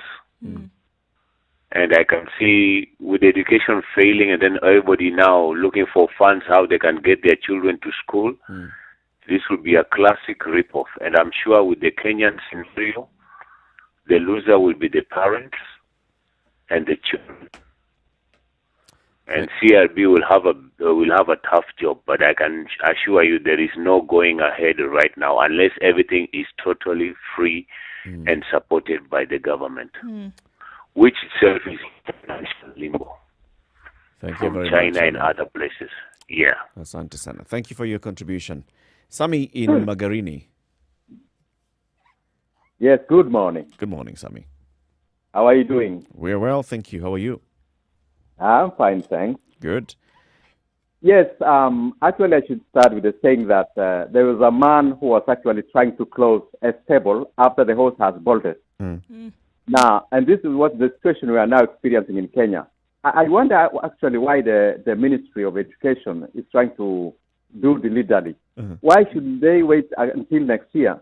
After all, our children actually had a very few months, just in March, when the COVID was actually declared as already in the country. So I think the good thing is that parents right now have no any money. No one has actually been saving, because in the first place the government had actually said that schools will resume next year, maybe as usual. But now when they talk of October, sometimes they say they are waiting for the president directive and whatever. So Magoha should come out clear. He seems to be confused, and it seems that there are some cartels who are forcing him so that there is those entrepreneurship. There are people waiting for tenders. There are people who are actually going to go about the masks and whatever. So I know there are cartels who are pushing this guy. It's not a matter of death and life. They should wait. The parents should also have time. The psychological. Even I know some of the parents who are going to oppose. They will not let their children to go back, since the government has already used some of the facilities as quarantine places. So they should stop that. Let the parents relax. Let the children relax. There's no hurry. There's no point of making children to sit for exams April and then they have to wait 1 year staying at home. It's equally useless. So Magoha should stand up and listen to the people. Shukran. Asante Sami. Thank you very much. As we're going to the break, CT, Ndu raised the question, would the government be able to afford And I said yes. this support? Yes. Explain. Let me give you a very simple analogy. Yeah? If we were to go back to the time when one A.D. Ouko was the Auditor General of this country, he actually gave a report and said that at that particular point in time, what his department had realized was that monies that had been misappropriated, essentially meaning monies which were stolen amounted to almost 1 trillion Kenya shillings at that time. Now, 1 trillion Kenya shillings is what this government is trying to borrow to sort of like sort the so-called matters out. How the borrowing sorts more borrowing, I don't understand this, but nonetheless, the figure is 1 trillion for the 2020-21 year. Yes. Now, it means, therefore, this isn't the money that was lost to other people. It was lost by people within the country. Oui. I'm going to be very simplistic here. If that money is recovered, I'm not saying a part of it. If that money is recovered, we will have 1 trillion. I am sure since Mr. Uko issued his report, or Dr. Uko issued his report, we have lost more money. If you throw in the COVID, the what have you. So you cannot lose what you don't have. I'm simply saying we have had money, but it goes to places and it finds destinations that it wasn't intended for it. So and this is within government, not within the private sector, within government. So you're not going to tell me the government does not have money. The money is lost already. So you've already started by saying the money, Eric, money never gets lost. It's already been eaten. Okay. People lose that money. People are involved in that process. And these people are here. So I need to be told another story. So close the loopholes, save that money, do whatever, redirect the money to schools. All these agencies the government has created, asset recovery, put your act together. Asset recovery told us they have 16. How much was it? Can you quote it? 16 billion. Yes. How much? Yeah. And it increases. Yeah. All I'm saying is, when you have done your work, you ought to realize monies that are not in our national coffers as we speak. So when they've done that and they tell us they have no money, I can listen. But so long as there are individuals who've taken money and that money has not been recovered from them, the story of we don't have money doesn't really apply. Doesn't we have work. money. We have money. You will not buy. Forget it. We have money. All right, we still want to have you and your opinion on this show, 0719-012-600. Also on Spice FM KE, Facebook, YouTube, or Twitter, or Instagram. We'd like to know what you think about this. 9:30. Let's first see what's happening on the roads, and then we continue the conversation.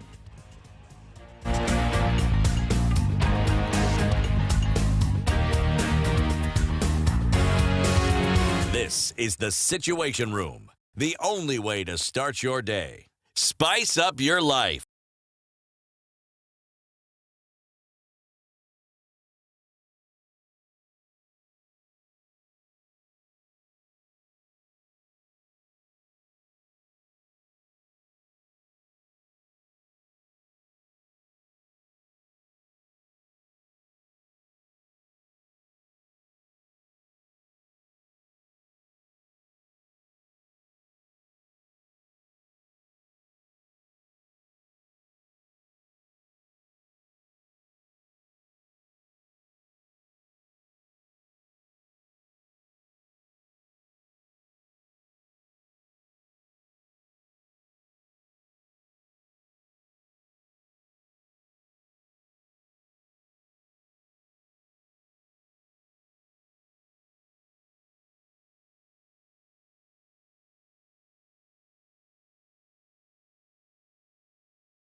Classic soul, R&B, smooth jazz, neo soul, and nostalgic ballads. Make some noise.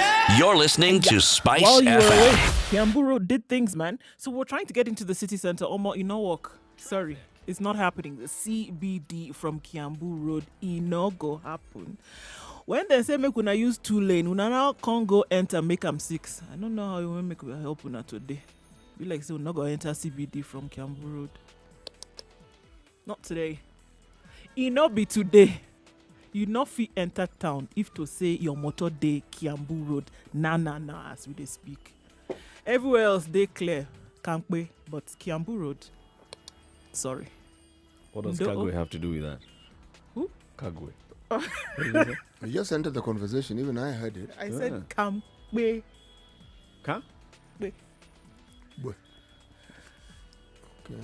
Kagwe. The car better can learn. It's like Bagbo. Kankwe. Oh. Bagbo. As una all don't come go join Kiambu Road, you not go enter city centers with the CM like this.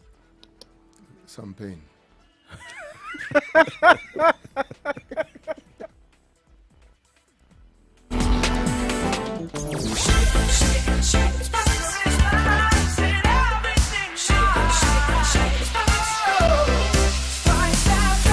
Spice up your life. Mature, intelligent talk every morning. Spice up yourself.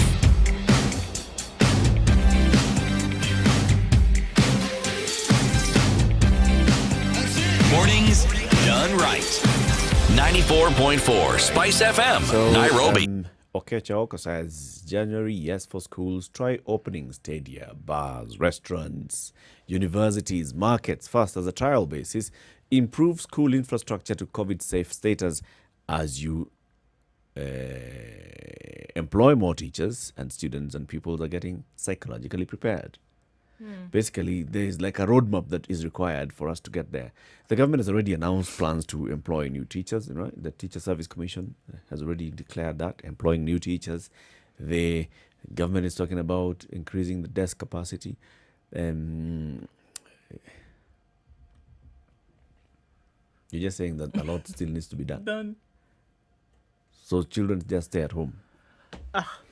You know, as we keep talking about this, the number of questions that go to the education ministry on a daily basis on when schools are reopening and what is the plan for schools to reopen.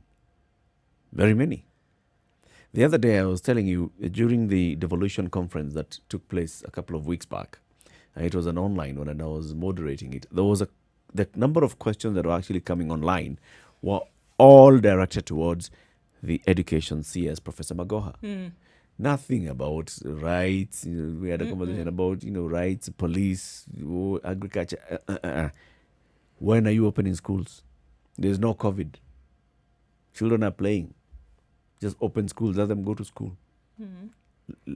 Find a way of opening school. Pressure is real. I mentioned plundered resources, but there's something else which can be done, which is, and with a great deal of immediacy. Stop spending money on projects that are not going anywhere. Because the budget, that's part of the avenue through which we lose our money. You have a project that isn't going to go anywhere. And literally. What is it not going to go anywhere? Half-finished road is not going anywhere now. The project is not going to go anywhere, meaning even if we stretch our imagination to its wildest nth, it's not going to benefit us. Oh, that's it. Yeah, it's not going anywhere. I thought you meant that this project, even if you suspend it, you will still be able to execute it. You could later on, but you could. But then it would require so many other things, which at the heart of it, they'll tell you need to now spend even more money than we had planned before. Spend $1 billion. Yes, because so stop the spending. Just stop it. Stop it.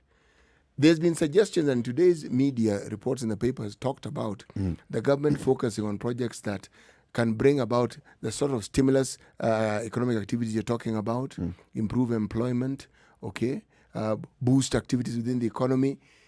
Now, there are projects that were started in the first term of this government, not completed. We've got less than 2 years. Stop. Don't put them in the budget. Just leave it. Let them leave it. Take that money to school. Take that money. All I'm saying is, if you reconsider your priorities and you can reconsider the money that we have, first on the list, this money we keep paying. Even these countries we owe money know there's COVID and they know we are poor. That's why we borrowed money from them in the first place. Okay? So it's not as though they have an option here. Either we default, all right, or we pay them when we are able to pay.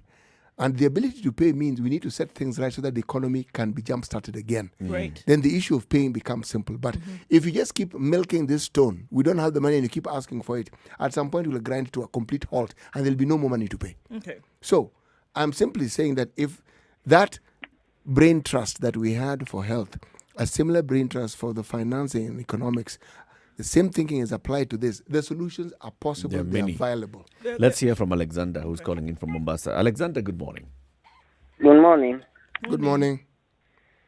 I'm actually a student, and I wanted to yani nifanye kitu kwa hiyo issue you are discussing. Yes. Me, I would like totally to start the school at January. Since now, after I get back to school now, it is as if we do start another year. Since last year. Mm-hmm. Yes, ahead. please. We're listening. Yep. Since this year, we had just led for just one half term. Mm. And we closed the school at March. Yeah. Hello. Yes, we're here. Alexander, in what grade are you? Yes, I can hear you. What class are you in? What class are you in?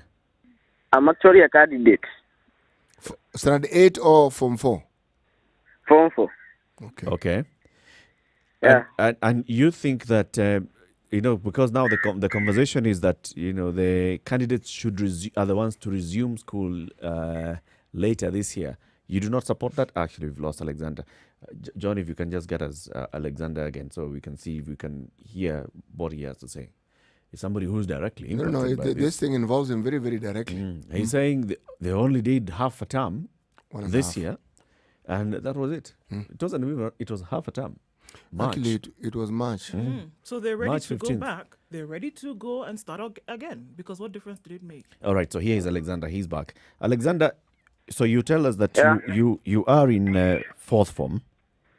Yeah. Before we got cut off, I was asking you, the government is talking about students who are candidates, that's standard 8 and Form 4s, going back to school later this year so you can resume learning with a view to sitting for the exams in April. Yeah. You're saying you're against that plan? Yeah, I just wanted to repeat for another year. But it will be difficult to some because some will not be able to return to school. But to me, I would actually like to repeat the year next year. So don't sit the exam, the Form 4 exam. Yeah. Redo Form 4. Yeah. Okay. Okay. Why? Because you feel that you have not had sufficient time to study for Form 4. Yeah. Yeah. Although you are studying through the internet, teachers usually share some concept with us that even if we do search on the internet and you don't get them. Such languages like physics. We need teachers. Yep.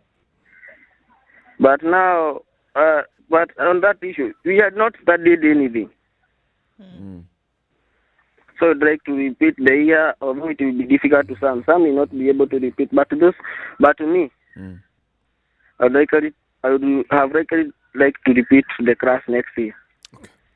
Thank you very much, Alexander. And thank you for calling in. Thank you. He's saying there's no point of sitting an exam and moving on. I see. Fourth form, this year we haven't learned, even though we were receiving tuition. Makes a lot of sense, because even just think about, you can hear what he's saying. They're not comfortable going into an exam, for example, going into an exam whereby you actually really haven't learned anything, even though the exam takes into consideration what you've learned over the last 4 years, right? But in terms of a recap, they haven't really done much this year.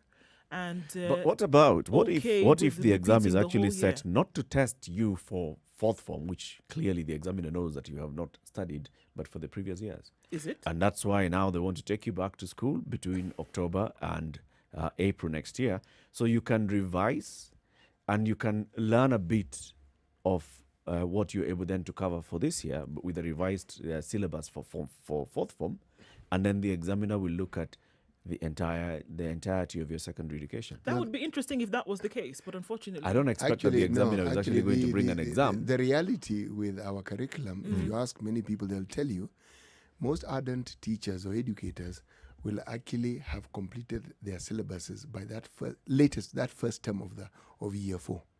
So it's not as though you need to continue the syllabus in term 2 and 3. So the rest was essentially a review of essentially it's a review and trying to see how best you can prepare the students for the exam. But the problem here is that there has not been continuous learning. Now that disruption itself will interfere very seriously with any exam that someone wants to sit. Yeah. Yes. I see two things then rearing their heads here. You want to take a call, Eric? Yes, let me take these ones. Hezekiah in Kisumu. Good morning, Hezekiah. Hello, habari yako? Salama kabisa. nilikuwa nataka kuongeza mawazo yangu kwa hiyo issue ya COVID-19. Endelea ndugu.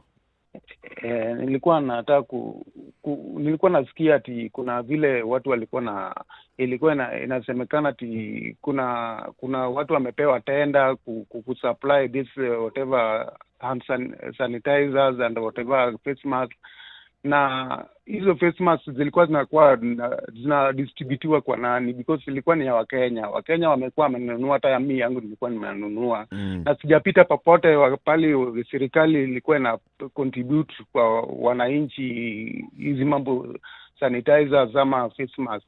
Zimepewa tenda, na hizo tenda zimepewa on behalf of the government, and government imesupply wakina nani? Mimi kama Mkenya sijapata pahali nimepewa. Yeah. Good point. Asante sana Hezekiah.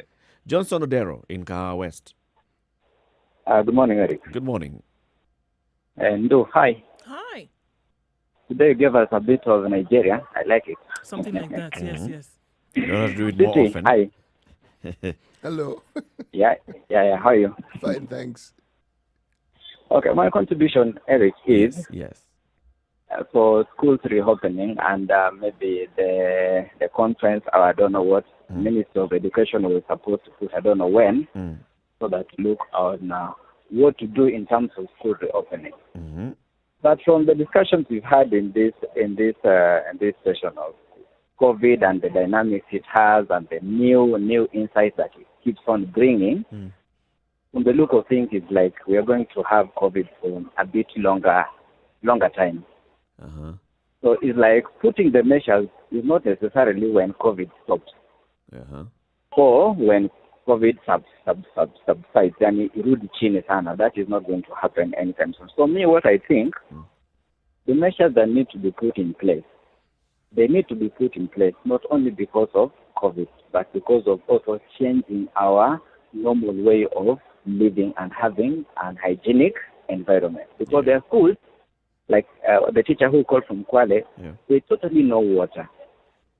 And then you want to bring back kids to school. How is that going to happen? It's not totally going to happen. Another thing, I think the government also need to put in place in a proposition of increasing teachers, because if the kids are going to be watched on social distance and playing, some are going to forget about the social distance. They're going to mingle. Then they need some extra personnel maybe in their playing field that is going to watch if at all COVID is not going to reduce drastically, so that they are watched. Finally, in terms of maybe corruption related to school reopening, and maybe somebody speculating that there might be some fund somewhere that maybe the government is targeting or the stakeholders are targeting when schools reopen, and then corruption is a normal thing in Kenya. But the conversation should be on how to mitigate, to eliminate corruption completely. But reopening schools, for me, if my take, would be January. But put the measures in place. This government or the Minister of Education have had from March to this time. There's nothing that has happened that you can actually say in this particular school as a sample, we have done A, B, C, D. Nothing. We are heading where they're speaking of reopening school, nothing has happened. So they should do something that is visible. You can actually see in a particular school. So what is then the magic with January, Johnson? If the last 6 months, as you say, they have done nothing, what do you expect them to do in 3 months so that January things will be in place? In fact, there's nothing new they need to do. One, they need to put points of washing hands and provide soap, hand sanitizers, and ensuring students or kids are able to adhere to social distance. That is all they need to put in place. And it's not magic, and it's just common sense. But it's as if they're sitting, I don't know what they need to be done to them so that they can understand or put this in. There's nothing like magic or miracle to happen. There are basic things that need to be put in place and does not require extraordinary knowledge to put them. With that, they have refused to put in action what they need to do. That is the responsibility. Okay. Asante sana. Good day. Asante sana. Am I still here? Yeah. So before I take the next call, what is it that you wanted to say? you wanted to jump in on the point when you're looking at what Because, when we started this conversation, we came from a point of, school fees, which is a pertinent issue, very important, because a lot of parents at this point worry that they will not be able to get the adequate funds that they need to send their children back to school whenever schools will open, all right? And saying that there needs to be some time as the economy opens up. If it does, then maybe get some more, money flowing through the economy, and then people can get their hands on it. But then I realized that there are other things that are forming here. And we look at it from parents now getting a lot of pressure in terms of where they're going to be able to get this money from, okay? But at the same time, also looking at it from the side of the students, if they don't feel, especially those who might be asked to come back and write exams, that they don't feel ready. So it seems like a sword or issue at this point, that it's parents not ready in terms of finding the money, students not ready in terms of going back to write exams. Those are the students who don't have the pressure of exams, probably don't feel it as much as the others who do. As the ones who do. Whereby you said, okay, January, and then you set your mind to January, because people did. Parents and students alike set their minds for January. When they listened to what the Ministry of Education said, you already told them January. Now you're trying to tell them, then you said, next by month. the way, it could be next month, which is going to be here in the next 14 days. What are people supposed to do? Janet in Nakuru, good morning. Good morning. How are you? Very well, thank you. I'd like to contribute and say, it's not even about the high school or the class 8 who are supposed to reopen. We should consider both the university students or the tertiary ones first, because it takes like 2 or 2.5 months for them to sit up for their exams. So for high schools and for the public schools and for the primary schools, it's kind of complicated because there are a whole lot of messed up institutions, because they don't even have the sanitary themselves before COVID. So it's yesterday or the other day, Oko had said about the story about Mali or Benin, that the villagers had ganged up because of peace or something. Insecurity. The thieves. So I think now the people now need to, especially from the villages, because they're the most affected, and nobody's going to talk about them. They need now to get down and start thinking of ways on how to get their sanitary up, meaning they're not going to buy the sanitizers required, hawana pesa, and we need to be realistic about all this. Hakuna kazi. That is why there are so many mothers, there are so many pregnancies around, there are so many everything going wrong, because there's no money. So next year, or if Magoha is really serious, we should open up the tertiary first, then the high schools and everybody else can repeat their sessions next year. All right. Thank you, Janet. Thank you. Thank you. George in Kisumu.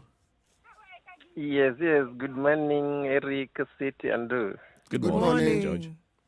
I like your program so much, and I really appreciate what you are really doing to enlighten the community. Thank you. Now, allow me to contribute. Now, first, I want to say that in matters of examinations, of course, there is a reason to why people do examination. We just don't do it for the sake of it. And the examination, there is it requires a psychological preparedness as well as academic preparedness. That is for the students.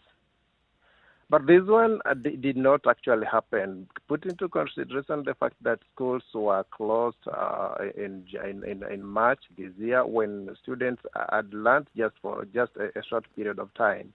So they are not prepared. Now that they are releasing that students should sit for the examinations next year, now I really don't support this, because I think it's going to make the issue of examination lose its definition. That is according to me. Now, as for the parents, I just want to plead with the government. If they really feel that schools should be reopened, the economy is not stable as we are speaking. If they can actually take care and take responsibility of paying the school fee for all students or for all the learners, that is for maybe term 1 and term 2 come next year, I think it will do a favor to the parents, because remember, most of the parents are down financially and economically. Yeah, so I think this one is something that is really possible if Magoa and his team can really work on it properly and squarely on a table. It can happen. The main reason as to why most parents are reluctant to let their children go to school are to, one, economic stability. Most of the parents are down financially, and if the government can take care of that for maybe 2 terms, as in first term and second terms, and then they are left with the responsibility of paying that term, parents will really give in and they'll allow the students to go to school. Yeah. Then another thing is this aspect of corona that is now in our midst. It is now in community level. Can you people just go down your mind and think a bit? Take example of a class 1 or a grade 1 pupil who does not even know how to maintain cleanliness and sanity of himself or herself. You will always see them, when it rains, they jump in mud. You know, they leave home very neat and clean, but let them come back home, especially when it rains. My friend, it is mud all over, from head to toe. Yeah. Do you think this child will take care of the mask and what have you? Just have a look at that scenario. It will be terrible. Yeah. So these people should not push us to the wall. They should be very cautious, especially when they are when it is real that the spread of the virus is now in the community. Let the curve flatten before they push us to the wall to let our students go to school. We are George. Anxious, and of course we are concerned. Thank you very much, George. Thank you. Thank you. You know, also there's a cadre of students that we are forgetting. We are only thinking of the basic education, but we are forgetting about TVETs and universities and colleges. Those are already above 18. Why not reopen those? Because I'm looking at some of the comments. Rose March says, yes, for universities and final year students, the students are under pressure. Mshindi Moses says, we are under pressure with this thing called online classes. It's giving us a headache. Magoha should open TVETs and universities for final year students, and some of us need to graduate. I support reopening. You know, there was this little detail about the shutting of all these institutions. It's called COVID. It hasn't abated. Right. So much as all these demands are real and they're necessary, what are we balancing here? Lives versus the continuation of education. True. And we are saying it is possible to continue the education, but only when certain things are in place. This university education, they need not have opened them for people to physically go back to school. Remember, we debated this and said, this is where the citadel of learning. Surely, this is where online learning, this is where you needed to go for that example, that paragon of technological excellence to see how the university is managing their learning. Now, an opportunity has presented itself and the challenge is on the table. This is something the university can do. Now, this is feedback from the university students. Mushindi is saying this thing is giving us a headache. It is because online learning. Yes, learning on its own is always a headache, even if it isn't online. Exams are an even bigger headache. The point I'm trying to make is this. In the absence of preparedness, this talk about reopening will remain in my mind just that talk. Because you cannot put lives at risk because you have a deadline to open schools. No. Yeah, or to sit exams. No.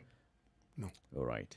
So as you come to the end of today's show, remind us today's proverb. There's no virgin in a maternity ward. What did they have in mind, the Cameroonians? What? You know, there are very many African sayings. There are people who say there's no village, there's no marketplace without a mad person.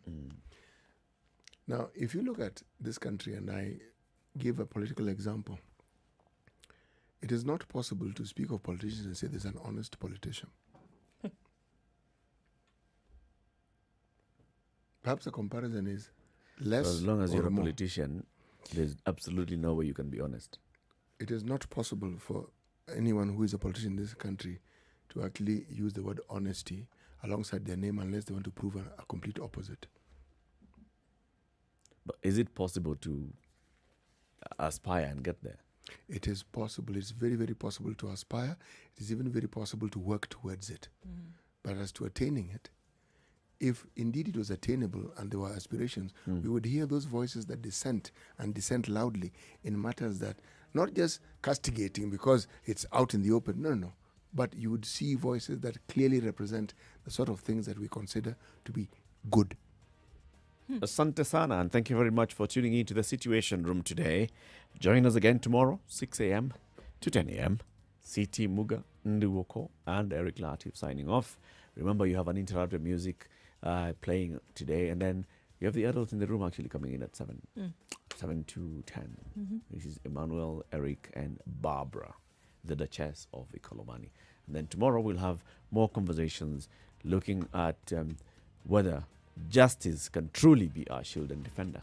Right. Good morning. It's 10 o'clock.